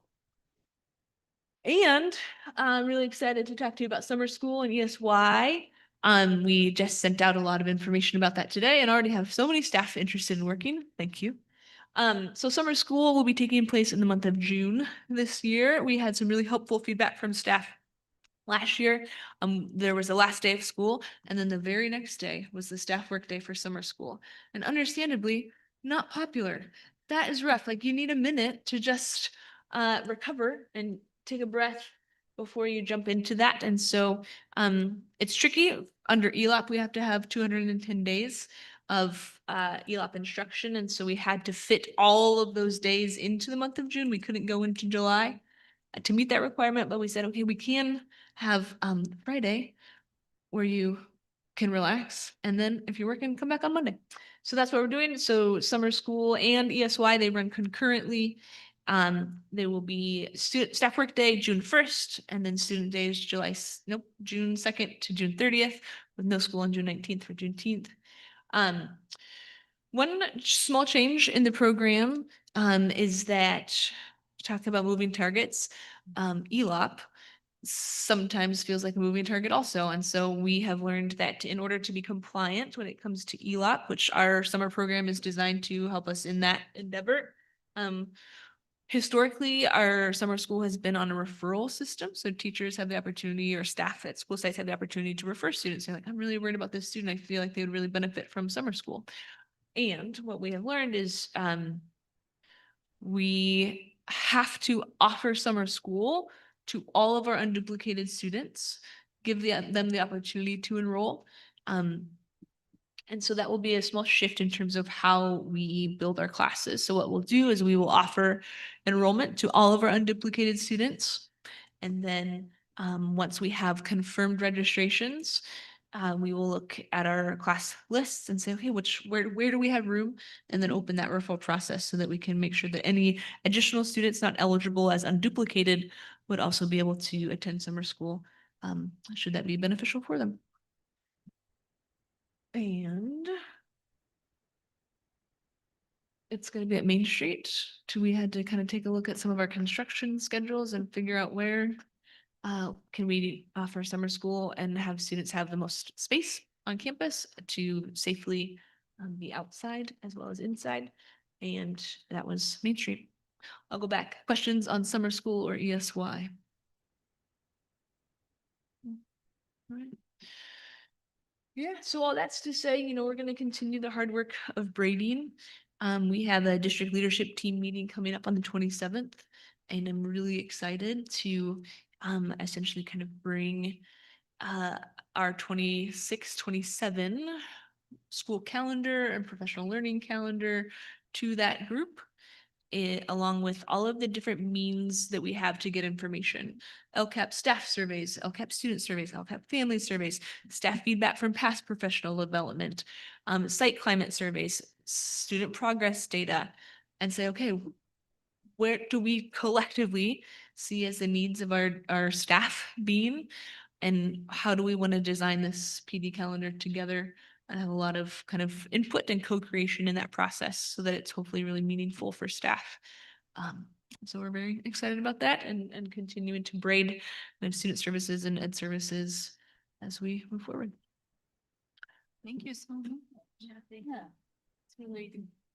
It's really helpful. Every time you present, I'm learning more and more. I wanted to come back. Sarah, I know you had a question about SIBHI. I have a question, and You don't have to be fast, and this is our time. I know, but everybody wants to go to bed, let's be honest. Okay. The reimbursement, Yes, that's the word, right? that is the It's you word. get reimbursed. So this might be a dumb question, but I don't know the answer to it. The reimbursement, that money goes directly, like, how does that work? Because I think reimbursement, okay, so this person submitted for this service, that money goes directly to them, but I presume that is not how it works. It's a good question. It's not how it works. There are specific requirements in terms of what that money can be used for. Essentially, all but about 10%, only 10% of the reimbursement money can go to like funds other than direct services. Because it does take the electronic healthcare record. We have to have that to submit claims, and it's not free. It is for us for the next couple of years because of our partnership with the COE and the sustainability grant that we got. And at some point, we'll have to take over that cost. So only 10% of the funds can be used on administrative costs, such as the record system and things like that. And then the rest goes directly back into the program. It specifically has to be used on like related services or salaries to maintain and sustain those programs. Okay, that makes sense. My comment is an idea. Yes. Okay. What if when Scott sends out the weekly SoCal Scoop, and a lot of times it has a little link to a video. What if we had as many kids as possible so that as many parents watch it, a video of them explaining like what happens when the counselor comes to their class, or something they did with the wellness coach, or here's why it matters, even if I don't see the counselor one-on-one, that you, mom and dad, give the school our insurance information. That's my idea for you. Thank you, Sarah. Thanks, Sarah. Any other questions from the audience? Thank you, guys. Any other questions on the board? Nothing on. Thank you so much. Thanks for reminding me about the email. All right, thank you kindly. Onward to 7C, discussion regarding the 26-27 SUST TK and kindergarten schedules. Zeus, I love that. SUST, that's me. So this topic is crucial to our school district, obviously. It's been on a recent board agenda, you know, in the spirit of as much transparency as possible. And we're talking specifically about what is referred to as staggered schedules for TK and kindergarten classes. And so you'll see in the board memo, the 3 elementary sites and how they split up those students. I don't think I have to go too in depth to the concept, but you know, half of the students in one of these classes start a little bit earlier, the other half start a little bit later. That gives at the beginning and the end of the day for a teacher and if there's an aide to have more small group time. With the obvious concept of, you know, small group instruction, you get to have more individualized and personalized approach. The very idea of this came from teachers several years ago, and we sat down together and figured out what that would look like. Obviously, is very strongly supported by the majority of our wonderful TK and K teachers. I shared survey results with you that showed as much. And so sometimes families have expressed a challenge with being able to, especially if they're assigned, not always. The generalization, though, is if families are assigned the later start when they requested the earlier start, that can prove to be challenging. We've tried different ways to try to address that. And an item that I shared with you that I had reached out to for just some further vetting from our county office was, would there be any problem if we had a classified staff, like, for example, a recess coach who had some of their duties shifted and could watch, especially the later start students in that time between, like if you look at the Main Street schedule, just as an example, you'll see that the early start students start at 8:15, later starts at 9:30. So what if there was somebody who could watch students who were later start between 8:15 and 9:30? Voluntary, of course, it wouldn't count as instructional minutes. It would just be supervision. And our common sense thinking was that why wouldn't that be allowable?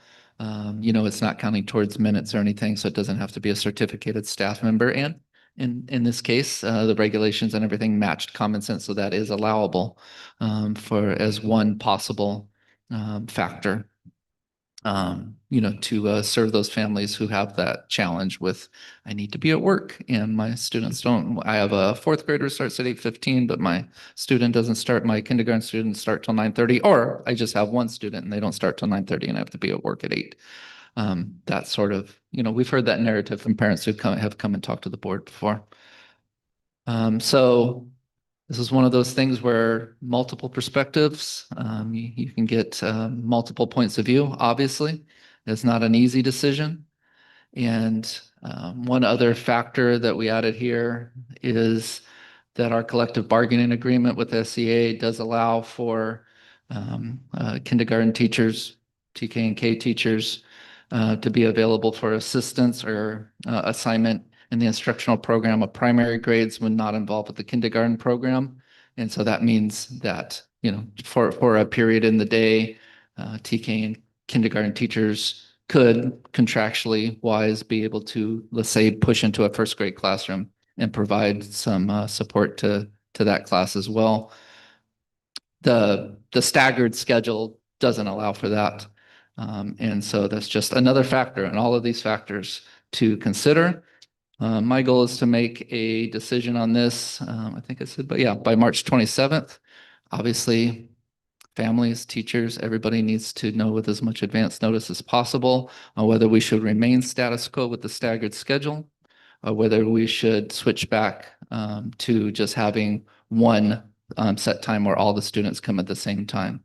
For example, using that line of thinking that we used before, taking a look at Main Street schedule and just say, instead of having a staggered schedule, Monday through Thursday, all of the students come from 8:15 to 1:15, just as an example. So no easy choice here. This is not going to be a situation where there's 100% consensus between all the different perspectives that a school community, school district community has. But I feel like my job is to make sure I hear all the input, make sure I know clearly what the majority of our specialists in the field, TK and K teachers, how they feel about it, how parents feel about it. I want to get the board's input, and I'll be tasked with taking all that in and making a decision. So open it up for discussion. Any questions? Thoughts?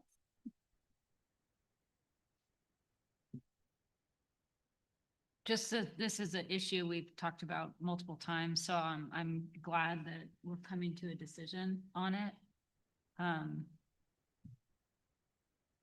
Yeah, I'm remembering the staff input. I really valued that the kindergarten TK teachers voiced that. And I'm also thinking of parent input that came to the meetings, really needing care, so. Yeah. Was there a CKC option that we were gonna look at, if I recall, for this too? We have, oops, I just tapped that. And of course we can in the future. CKC is a great partner. Obviously, there is a cost to that for families, right? So yes, that is another part of the equation, but it would be at a cost to families if they choose, if we're able to sustain a CKC offering for that period of time. And if families are willing to pay for it. So that you could say there might be an equity issue there. I think from the majority of the parents that we've heard, any option is better than no option. Maybe we can explore that and give parent, if it's financially hard, we can certainly give an option to opt out or take a look at something else. But I think in lieu of anything, we should try to make it easier on them, or at least give them an option for it. Yeah, you're saying if we remain status quo with a staggered schedule. Yeah. Yeah, the CKC option wouldn't be able to be fully vetted in the kind of the imposed timeline that I've placed here. So that's not to say we can't continue to look at it down the road, but just so I'm not saying, oh yeah, we'll look at that and that can inform the decision. I don't think it can inform the decision we're making for 26, 27. And remember, they're in control if they keep the program running. Last time they didn't have enough student enrollment, so they canceled. Do you remember that part? I do. Like I said, I'm just Putting it out there as another putting it out option. there as an option for us to take a look at. I think just something's better than nothing to take a look at. Yeah, and this availability or possibility of being able to use our own classified staff obviously is more of an equity win than just considering CKC, because it would be at no cost. A challenge is that, of course, because of the budget challenges we've had, we're looking at the unfortunate prospect of having fewer classified staff. So adding duties, a brand new duty, it will be even more challenging next year. Another reason I suggested CKC. Yeah. I have a question that I wish I had thought to ask prior to the meeting, because it might not be information that we have, but looking, enrollment's already started, right? Do we know if what we're seeing for incoming families is kind of following the trend of people having a strong preference for being an early bird? I'm always going to call it early birds and late birds. So sorry, I know there are other names, but it's like old school. But right? Is there still that strong preference for? I have not looked at the data. I see, yeah. The strong preference for early start. Yeah. For being able to answer that for us. Yeah.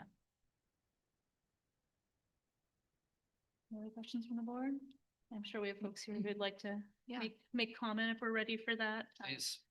Including, I know We'd we had love to one hear. that was emailed, but if you're here and want to make your statement in person, we're here for you. Anyone want to come up and make a comment? Yeah. Well, as you guys know, we sent an email. Yes. So I sent it for public comment, but I'm happy to read it aloud now. Just need to pull it up real quick. Sorry.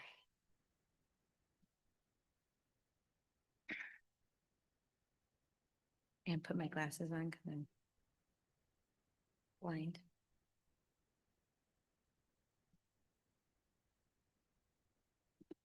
It's just gonna sound so much better coming.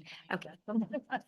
Take your time. While it's unclear, it is clear now why we're meeting. The district, to what degree the district is considering changing or altering the current daily TKK, and K1 students. We, the SUESD teachers of according grade levels, come to you in unity across the entire district, hoping to effectively express the depth of our belief in the current staggered start schedule, as well as the reason why it is the most student-centered structure. We valued the staggered day for several important reasons. It allows for effective teaching and reinforcement of routines that are developmentally appropriate for early learners. It helps balance differing expectations between grade level, Common Core standards, and the PTKLFs, which are the preschool transitional kindergarten learning foundations.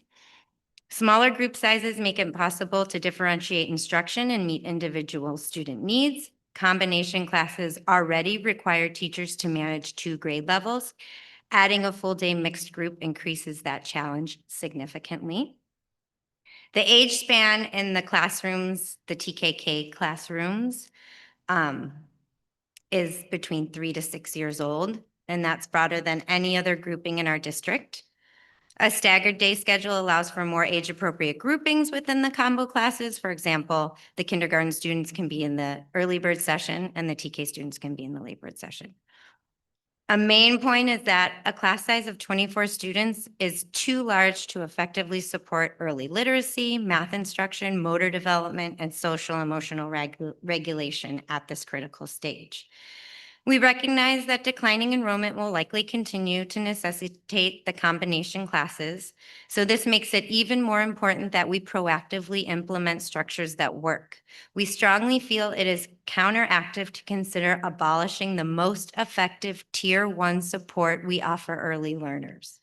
A staggered day schedule provides built-in small group instruction and early intervention opportunities, something that TK and kindergarten students do not otherwise receive. No other intervention is received by TKK, to be very clear about that. Additionally, we have now seen that the K1 combo classes at every single elementary school site create significant challenges and require creative restructuring at the site levels. We acknowledge that the transition from full-day preschool childcare to a public school schedule can be challenging for many families. And we encourage the district to continue thinking creatively about childcare solutions to support families through this transition. And I know teachers are willing to collaborate with that. However, the responsibility for solving these challenges should not fall on the teachers who are already working diligently to build the foundational skills students need for success in school and in life. For all these reasons, we strongly urge the district to maintain the staggered day schedule for TK and kindergarten program. It's developmentally appropriately, instructionally effective, and ultimately the best choice for our students. Thank you for your time and consideration, and for your continued commitment to supporting our early learners. I just want to be clear, you did say that we could use already staff for this position. It wouldn't have to be CKC, correct? Is that what I heard? Okay. And I heard the other reasons why it might not work, but. Right, yeah, just Yeah. the availability of staff. I think the main point we really want to make is there's no other supports in TKK. So this really allows us to differentiate our learning for the younger students. And it's so hard to go from full day, 7 to 7 childcare that's open all but, holidays. It's a huge transition. I've done it. Many parents have done it, so we understand it. And we'd like to continue collaborating ways to make it work because we really feel strongly that it's best for our students. Thank you. Can I, at this point, come on, nobody's on there. Can I If there are people who watch it later. Ariel's gonna watch it later. It's like a million o'clock in Florida right now. I want to just restate how great that is. Thank you for vetting it and for finding out that that does work for the recess coach. That's so great. Yeah, that's the direction, one of the directions it sounds like you would like to do. That's awesome. And A challenge with that, though, is Challenge. reduction in staff. right, which brings me to my earlier point. I think so if and when I'm going to believe in the most high positive reality that but before May 15th that we're going to get our positions back, if not all of them, that we are going to recoup from the get-go. When you guys talked about this last week and approved it, the board, it was clear that when Ariel said these are preliminary, we have till May 15th, that leaves room for us to believe, which is what I said in my thing earlier, like this leaves room for us to, I know you can't take it, I know you can't take back at this point. I don't think you can, but I think you can rehire the people when you find that it is fiscally solvent to do so. I would say that one of the priorities I would want to say is when you're looking at your prioritization of how you're going to bring people back, this feels like a critical thing to keep in mind. I think it would be a really hard thing I know that it's hard for you all when you have to do the layoffs. I know that nobody likes it. And I wonder about the process of how we prioritize. You've heard from the community. I mean, if you were letting the community pick, it's impossible. It's impossible for anybody to say, we want get Sarah Weber back, but forget all those other people. I Or want to make sure we're really sticking on this particular. you're right, I'm getting agenda. off topic. Great, Thank thank you. you. Thank you. In conclusion, I would like to say that knowing that this is knowing the challenges that the district is facing, hearing the fact that that it's vetted and that the recess coach could do it, I would just say that is a cool thing to consider when we are looking at how we can approach that challenge in a creative solving way. Okay. Heard you. I wish. Aren't you glad you had that on, Rick? Yeah. Impressive conclusion. Thank you. Thank you. Can I ask a question? Yeah.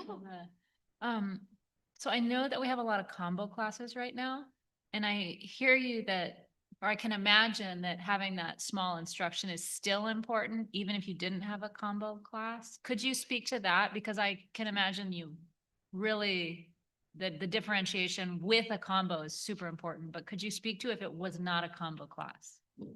So their only opportunity that they would probably ever get in schools that have that small group instruction.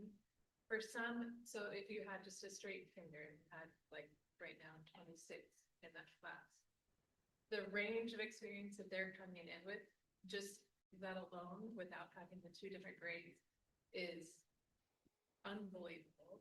Some have never been away from home. Some have been in preschool for 2 years, 3 years. And you are taking everybody from where they are.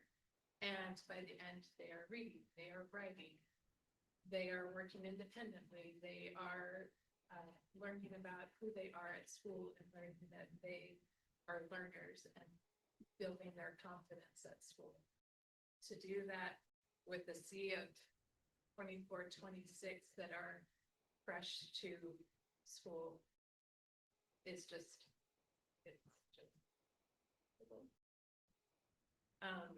I just feel that having that small group time, you can really meet each student at exactly where they are, and not just academically, but socially and emotionally. I just think that it's such a huge, you're beginning their identity at school. And to be able to have that small group time, you can really catch all of those things. You can help build them up and know that they are all learning. They are all successful. And I think when you just have the whole group, it can become management as opposed to building stamina, building confidence, building their learner identity. Thanks. Thank you. I think too, with the new universal TK, I mean, I know we went to it last year. I did have 3-year-olds in my class. Our TKK combo at our school did have 1 3-year-old. And there are 6-year-olds in that class as well. Even if you have a 2-3 combo, you're not gonna have a classroom that has that big of an age range. And they, exactly like Callie said, they don't know who they are as a learner yet because it's their first experience at school. So to have a huge age range in those combo classes especially, and to not know what learning is, I think it's so unique to our district, and it's something that like people come to this district for. I know people will say, well, we can't do it because there's other districts. There is such a range of time out there. One district is a minimum day for TK or like half day for TK. Well, so, you know, other districts do what they do. Start times are the same at most districts. Yeah. And I know you were looking specifically for the, just if you had a straight grade. But I think the reality is we're gonna have combos, and I have this year, like if it's gonna be 4 until May, and I have kids that have been reading, and they're 6 years old, and they're reading, and they're writing, they're adding, subtracting, they're doing all of the things. For me to get those 2 groups where they need to be feeling successful, I need that small time. And meeting all of them.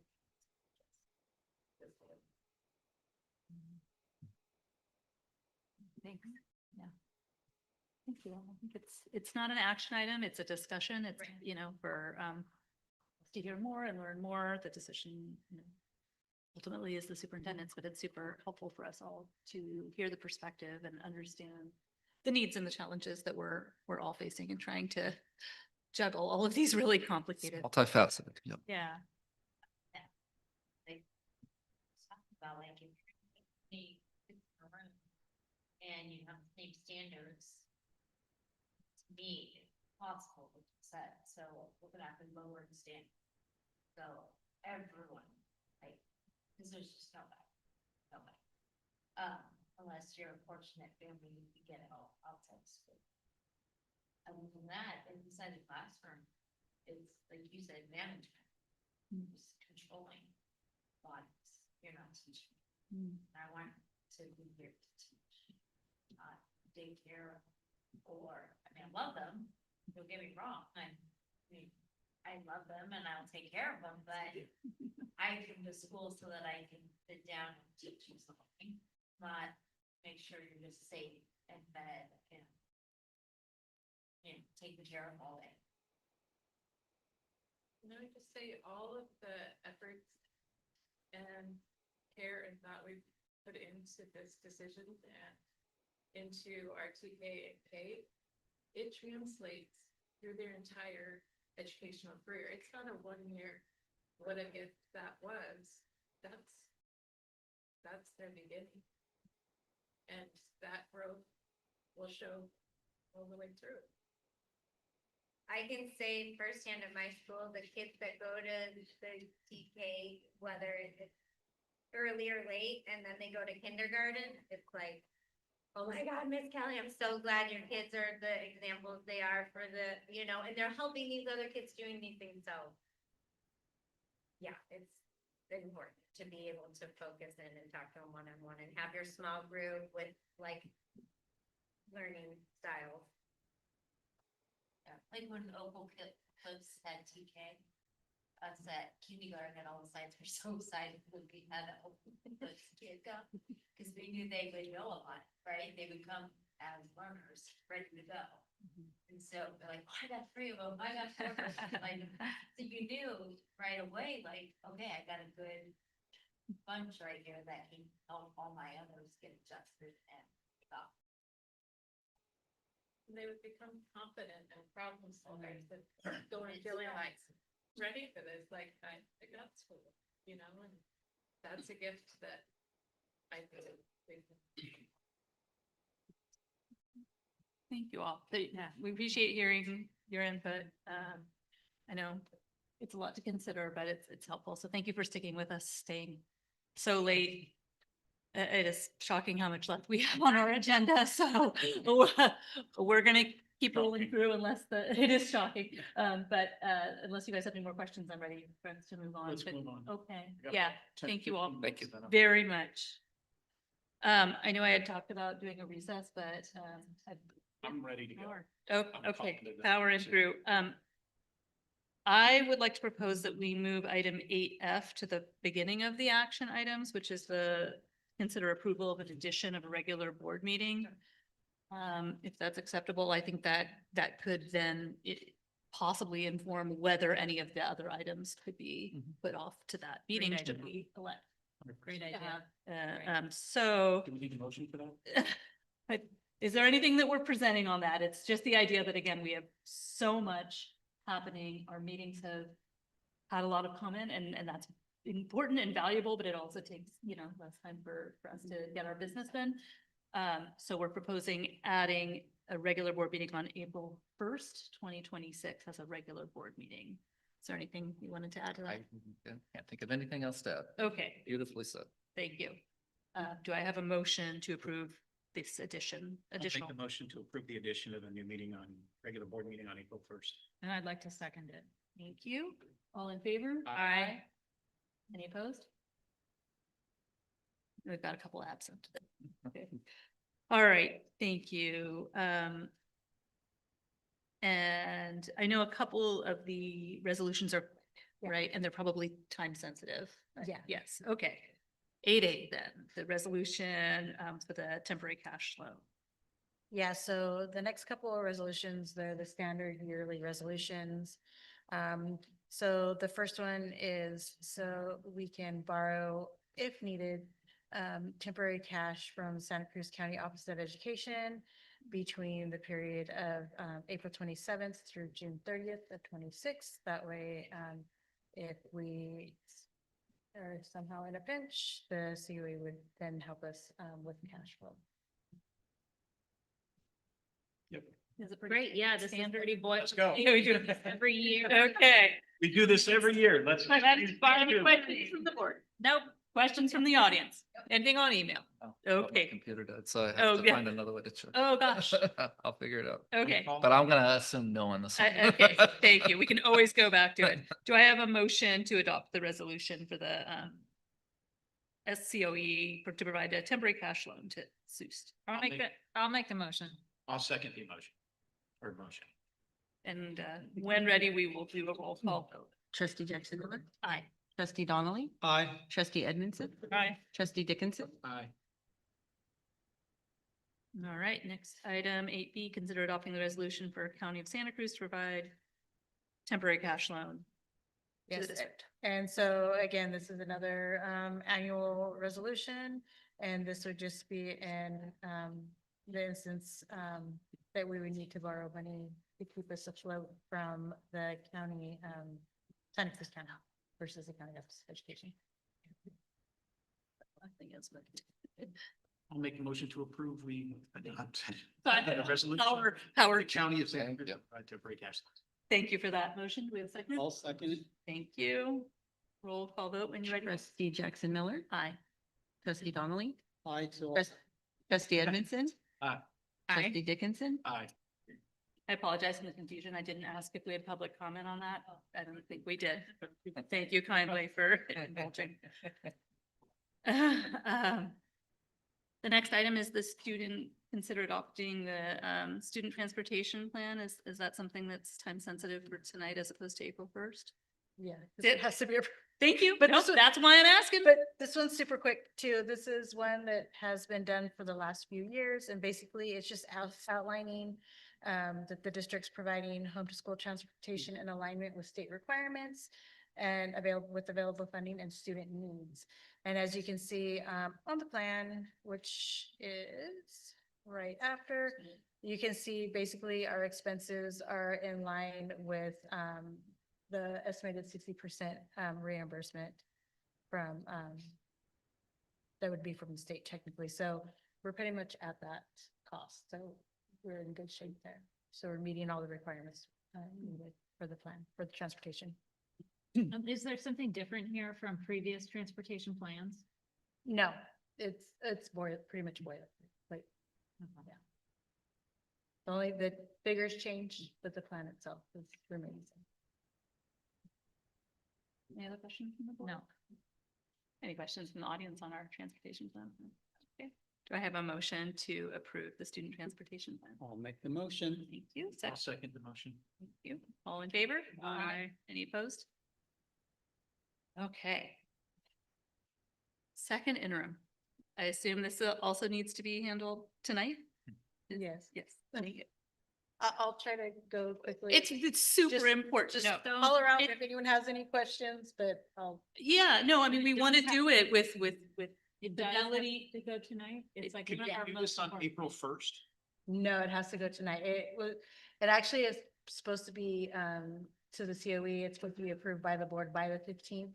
However, if the board meeting is a few days away, then get an extension, but, we wouldn't be able to. All right. Okay, second interim, here we go. So here's just an outlook of where we are right now. We're currently in March, so this is second interim, and these are figures as of January 31st. Some key factors of second interim is special education, how it's underfunded. We're spending about 21% of our base funding and putting that into special ed. We also have the rising operational costs. Their JPA costs go up about 10 to 15% each year, as well as the litigations from SB 218. They're at the bottom, the California Child Victims Act that, you know, was about 50,000. Now this year we saw it at about $75,000. And that's scheduled to actually be about $75,000 again in 26-27. We also have fewer unduplicated pupils for 25-26. We went from about 540 in 24-25 to about 520 in 25-26. So then our supplemental funding drops a little bit. And then also the decline in enrollment. Oops, did I go too far? Nope. So as we talked about before, most of our funding comes from LCFF, the local control funding formula, and it's based off of ADA or it's based off of student attendance. And though you'll see the supplemental funding that we receive from the unduplicated pupils. Tell me if I go too fast because I'm trying. And this is just an overall comparison of the COLA going back from 21-22 all the way through the projected 27-28. You'll see 25-26. We came in a little bit higher at second interim. It's 17.7 million, whereas at first interim, we're about at 17.5 million. And that was attributed to ADA and so forth. Okay, so looking at the numbers, right here, we're looking at unrestricted and restricted revenue. It's combined. You'll see our LCFF going across the board. 26-27 and 27-28 stayed relatively the same projections. You'll see 25-26, as I mentioned, it went up from 17.5 million to about 17.7 million. You'll see our federal, state, local, and transfers in. And again, transfers in, it helps fund our maintenance in Fund 1. So that comes from Fund 25, and it's brought into Fund 1 to cover our maintenance program. And this is just kind of like a little pie chart of what the funding looks like on an unrestricted side of the house. You'll see the darker blue, that's LCFF dollars, a little bit of states, a little smidgen of federal. You'll see local or transfers in, that again, that was to fund our maintenance program, and the transfers out are going to our special education to the restricted side of the house. And again, here's a restricted revenue. So as you can see, over half of the restricted revenue is coming from the general fund. And then you'll see about 30% is state funding, and then the darker blue is our federal, and then you'll see the local at about 6%.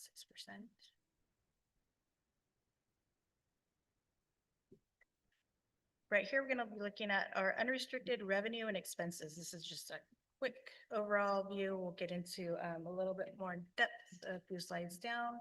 You'll see in 25-26, our budget expenses, the increase, decrease. You'll see that that actually went down a little bit. And that was attributed to, we saw a little bit more in LCFF dollars, as well as the savings in that we saw from the director position that we didn't fill. So that really helped our deficit spending in that way. And then there's our beginning balance, the 3.7, and then our ending balance.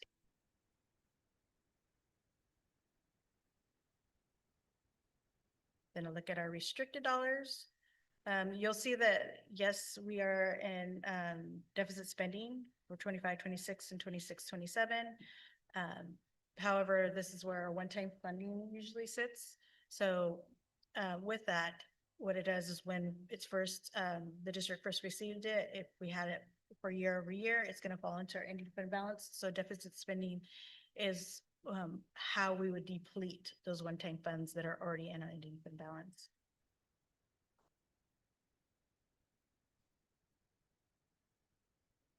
And again, just kind of a pie chart showing. So on the unrestricted side of the house, you'll see the darker blue, and then kind of going to the left, you'll see certificated, classified, statutories, and then the little bit brighter blue are books and supplies. Services and operating costs is a lighter blue, a little bit of capital outlay, other outgo, and you'll see our transfers in.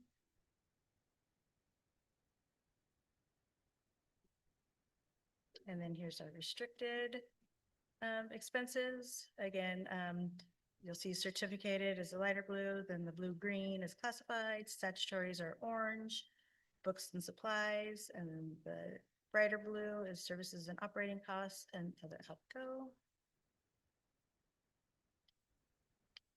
Okay, so this one kind of gives us a more in-depth look at the multi-year projection. So again, there is kind of in the middle, you'll see the deficit spending and unrestricted. We went from about 1.2 to about 962,000. Then you'll look at the very bottom. So without assigned, we went from a little over 10% to 11.15%. And with assigned, we went from about 8.3-ish to about 9.24. A couple things to notice is for the math book adoption, that used to be assigned at 250,000. However, when we're now starting to get the quotes, as you know, everyone's been kind of vetting it and going through it, and the quotes are coming in a little bit higher than anticipated. Of course, we'll always work on them to see if we can get that price down. But it was important that we put that cost in there. Going into 26-27, the projected, you'll see that the reserves are a lot higher, 14.56 and 12.43, which is higher than what we saw at first interim. Please keep in mind that this is including the reductions in workforce that were approved at our last meeting. So since they were board approved, those reductions had to be taken into account. It doesn't include any potential salary increases at all anywhere, since nothing has been board approved or brought to the board, or nothing has been ratified. And same thing for 27-28, you'll see the 19.22% reserve, as well as the 17.03 after assigned. I know that can be a little confusing to see it jump up so high, so I thought it was super important to explain it. And then you can also see, if you kind of track like the salaries, if you look at unrestricted and restricted certificated salary or classified salary, you'll see that there's a drop there as well. And there is a little bit of attrition baked in as well to offset, because we are still expecting to be in declining enrollment based on our demographic study and so forth, and the trend that we've had. Is there any questions? Because I know this is a busy slide. Come on. Well, Yeah. let's try to stick to the format and then we'll get Okay. back and, with, you know, without holding you to it, and just tell me if you can't do this, but looking at the reserve balances here on the second interim, I know it's artificial because it hasn't factored in any kind of board approved raises. Yes. Do you have a general ballpark if, for example, the board approved something, and it's totally fine to say that's not something I can give you. Being that we haven't, we go to the table tomorrow with, CFPA. Yeah, That. Yeah. That would be really hard. got it. To answer. Yeah, Um, it's okay to say no. but with generally, it will definitely drop significantly. Right. Yeah. Okay. Question? I know we still have more slides, but I know. Just, could you explain the benefits, how that works? Just that, so I understand the smaller number with the classified, but just how does the benefits work? So the benefits you're looking, if we're looking at the lighter green column under, say, under unrestricted, the 3.7 million, for example. I guess I was looking at the combined in all the 3 years. In all the 3 years? Okay, so since benefits normally don't change, that kind of stays status quo. As we get into each year, I'll reduce them and I'll keep it status quo going across just as an estimate. There, the reductions that are baked in, it's all baked into the salary line. So it would be a slight deduction going forward. Yeah, so just but the reduction is baked into the salary line that includes whatever benefits that for the reduction in workforce.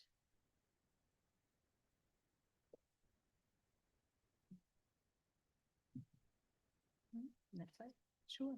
Thank you. Do we do it here, just like we did? Do we take a question here when this is up? Oh, can we go back to it? Like, if we have questions? I mean, like, I'd like you to, if you don't mind, like, we'll finish the presentation and then. For public comment. Yes. Yeah. Perfect. Yeah, and I just have one more slide. Since I feel like I went through it so fast. So then looking ahead, of course, we're waiting for the May revise to come out in May. We're going to continue to monitor special education, the rising costs, and continue to lowering our outside services. We've been doing a great job. I was really thankful. And at first interim and at second interim, we hadn't had to increase our contribution to special education, which is great. We're going to continue monitoring the rising costs of our operating costs and services. That's always a big one. We're always looking at ways, how can we reduce? What can we do? We're going to continue that. And then continue to reduce deficit spending by attrition with our FPT team and so forth as well, looking at ideas and what we can do there as well.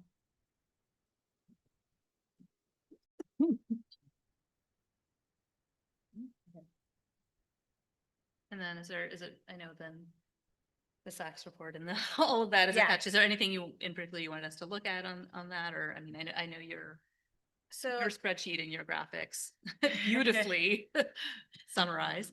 Yeah, no, and again, I just really want to going back to this slide, just really want to stress that the only reason why the reserves are so high is due to the reduction in workforce. As we remember in 27, 28 at first interim, after assigned, we're at 6.44% before any reduction, just based on attrition and so forth. So just kind of keep that in mind, because that's super important to think that it has nothing to do with any type of reduction in workforce.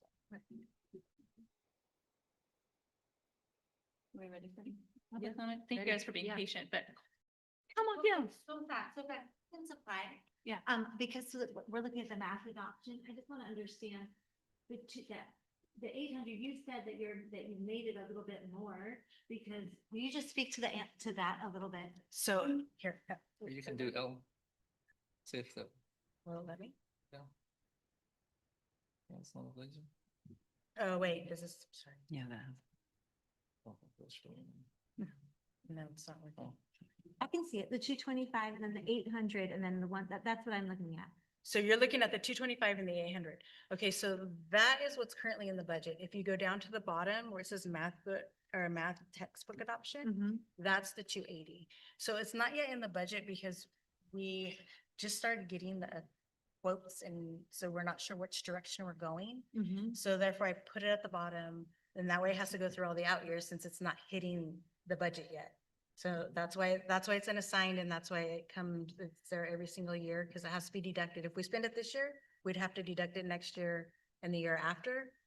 Because normally it would do it automatically if it was already up in the budget section. That makes sense? Cool, it's 10:30. It doesn't have to make sense right now. Well, so I want- maybe I can nope. just add in, so you know, we have teachers Okay, that are okay. piloting math materials right now, right? So we haven't even landed on which curriculum. Yeah. So it's an unknown cost. I mean, we have, the best we can do is the best educated guess. Right. Right? And so think of it like it's a set aside, like that's, Yeah. we know the cost is coming, we don't know exactly what it is. And so we want to bake it in where Right. it's not a part of anything else. It's like your vacation fund. We're going to pay all our bills, but we're setting aside this So vacation that fund. 280 is not the same. So like when I look at the regular books and supplies, that doesn't account for the math adoption. Nothing in the line item that says books and supplies is the math adoption. No, No, it's the set aside, the Yeah. assigned funds. and most of it that's coming out of restricted, some of that is one-time dollars that the district still has and so forth. And, you know, that's where anything else is paid for out of there, like the special education supplies. It's It's anything a that, broad it's, category. yeah, Got yeah, it. it's a broad category. Thank you so much. You're welcome. Hold on. So Allison, I'm just following up on that. So what exactly is the $1 million being spent on? The 225 and then restricted 800? Yeah, so again, so like 225 is, it could be anything from school supplies, student supplies, anything that's purchased for the students. Any books, like, Curriculum, consumables, yeah. mhm, workbooks. Workbooks, stuff like that, and anything that's needed for day-to-day, And you've assigned 225 grand for that. 200, yes, and So that. what's the 800 in restricted? So it's roughly the same thing, anything on the restricted side of the house that's required for the functions. And I'm sorry, Ms. Joyce, it could be out of sped, right? So anything that we need to spend out of sped, or it's any, let's say, one-time funding that's part of the LCAP that falls in that 4,000 category. That could be books or supplies, anything that's needed for day-to-day activities for students. It's mostly for students, and some is like for Right, office and just to space. make sure, since we're all looking at these numbers, right? So you guys know, unrestricted can be spent on salaries and teachers. Mhm. Restricted can't. Okay, right. I don't want to, I don't want anybody to look at that and see a big $800,000 number and go, the hell you gotta, put this over here, so. Yeah. Would that And- include like iReady licenses? Yeah, licenses for the most part will go into services, operating costs and so forth and stuff like that. But yeah, absolutely. And honestly, our unrestricted books and supplies, our supply account, it's pretty minimal. It looks really good if you were to compare other districts and so forth. We keep it down really well.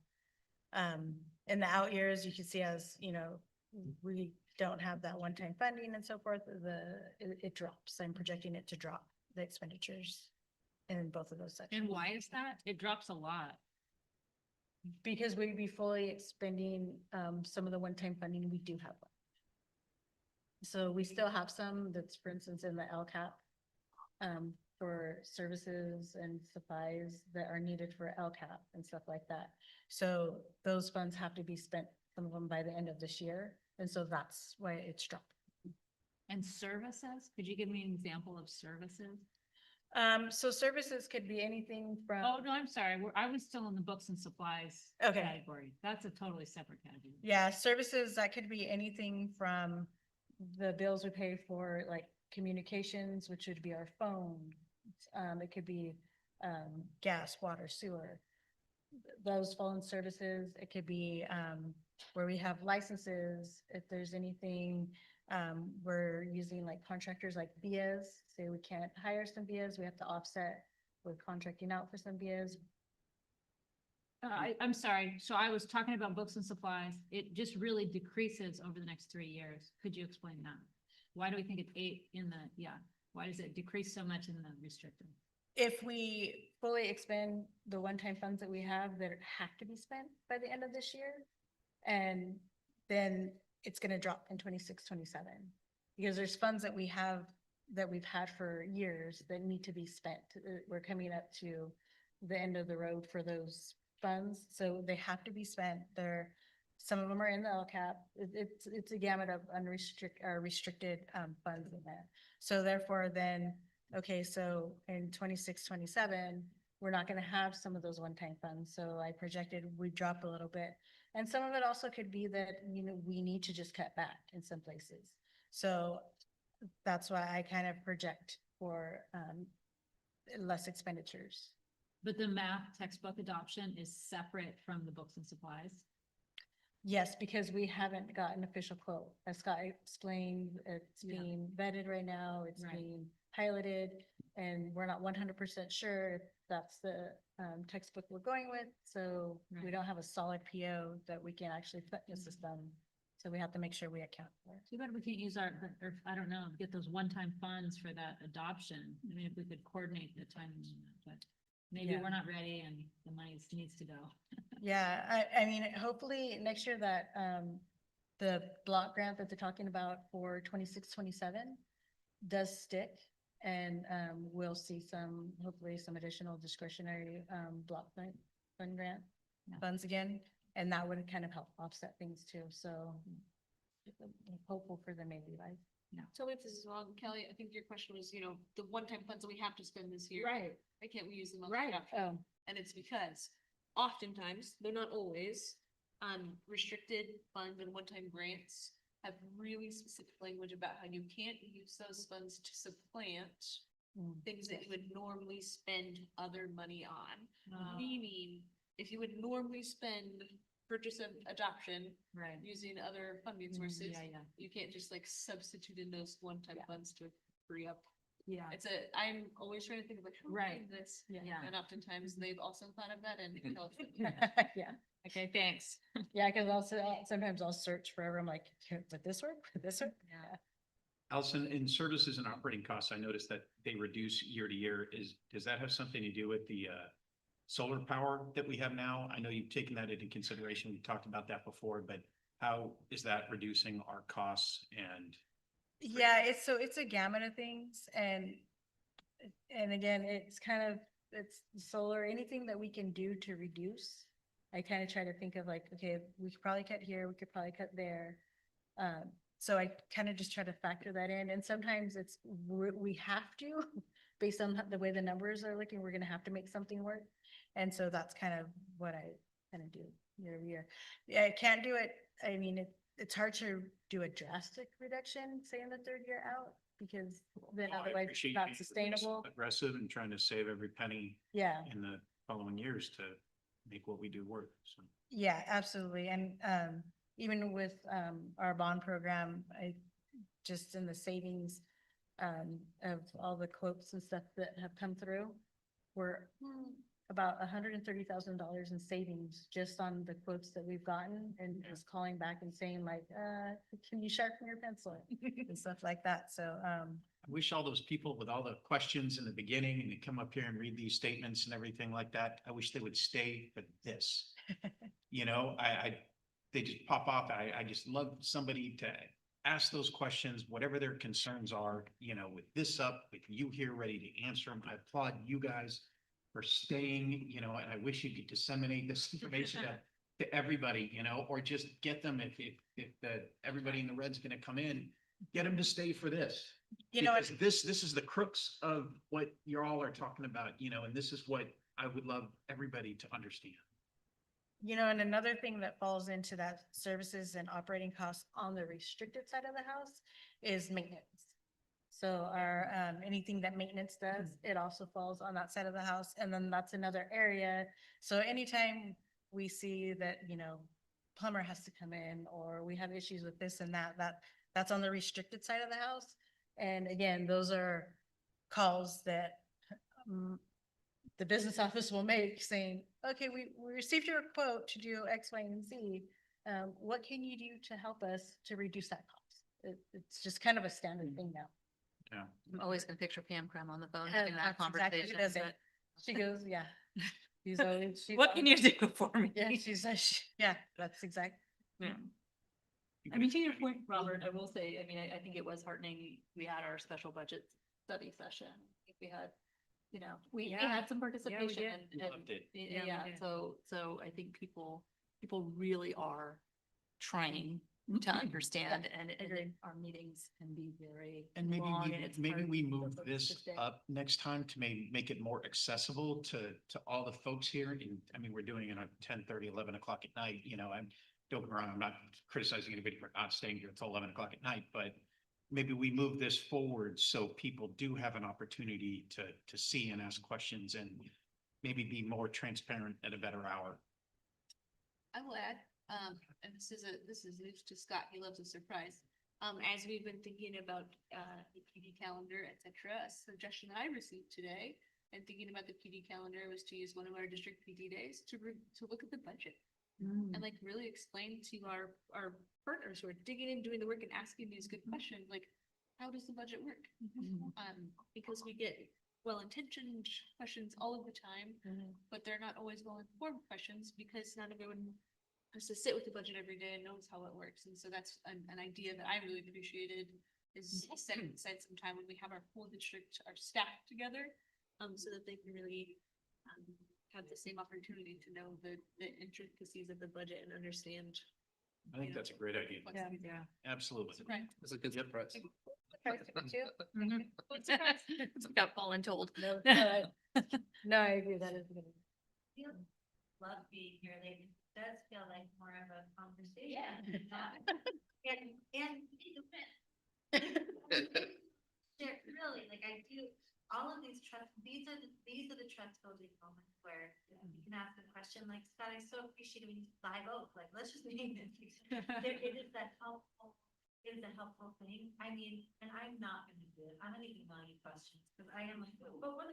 And I'm not gonna do it right now, but I love that. I really appreciate that idea, even if it doesn't come to fruition, to the spirit of how can we make this accessible and get more people in the hearing and the asking for the sake of that transparency and the trust building.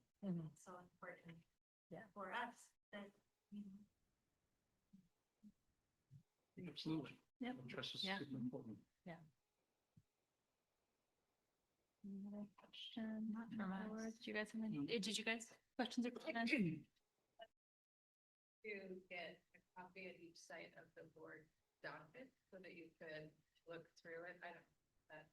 But that's another way that like this information. Yeah. Shared ahead Yeah. of time for better Yeah. questions and a little bit more thoughtful discussion. Yeah. Was it? Yeah, it used to be, and I see you kind of look through it, your questions more thoughtfully ready. Yeah. For the sake of saving paper, we've gone to digital, so it's always posted on the website, but if it's like a say copy of a hard copy, we'll spend a little money and print a few more pages. Sight out of mind, right? Yeah, yeah, it's a great idea. I Do you just think ask maybe if possible, we print them like a- double sided. Instead of on the lunch tables, maybe just stack it like it in the office, you have your copies in the office. Exactly, yeah. Yeah, Yeah. okay, yeah. I lost my directive. What's my? Yeah, I'm directive? sorry, we had a lot of crosstalk. Is it too challenging for people to look on like their own devices if there was a QR code? Is the idea it really needs to be a physical? Yeah. Paper. Yeah, It's like the Yeah. magazine in the doctor's office. yeah, Okay. yeah. And if, if somebody who is planning on speaking was like, is there a place I can go click with that if they're already there? I don't know, it's just another opportunity. Yeah, I love We it. want to have the best outreach.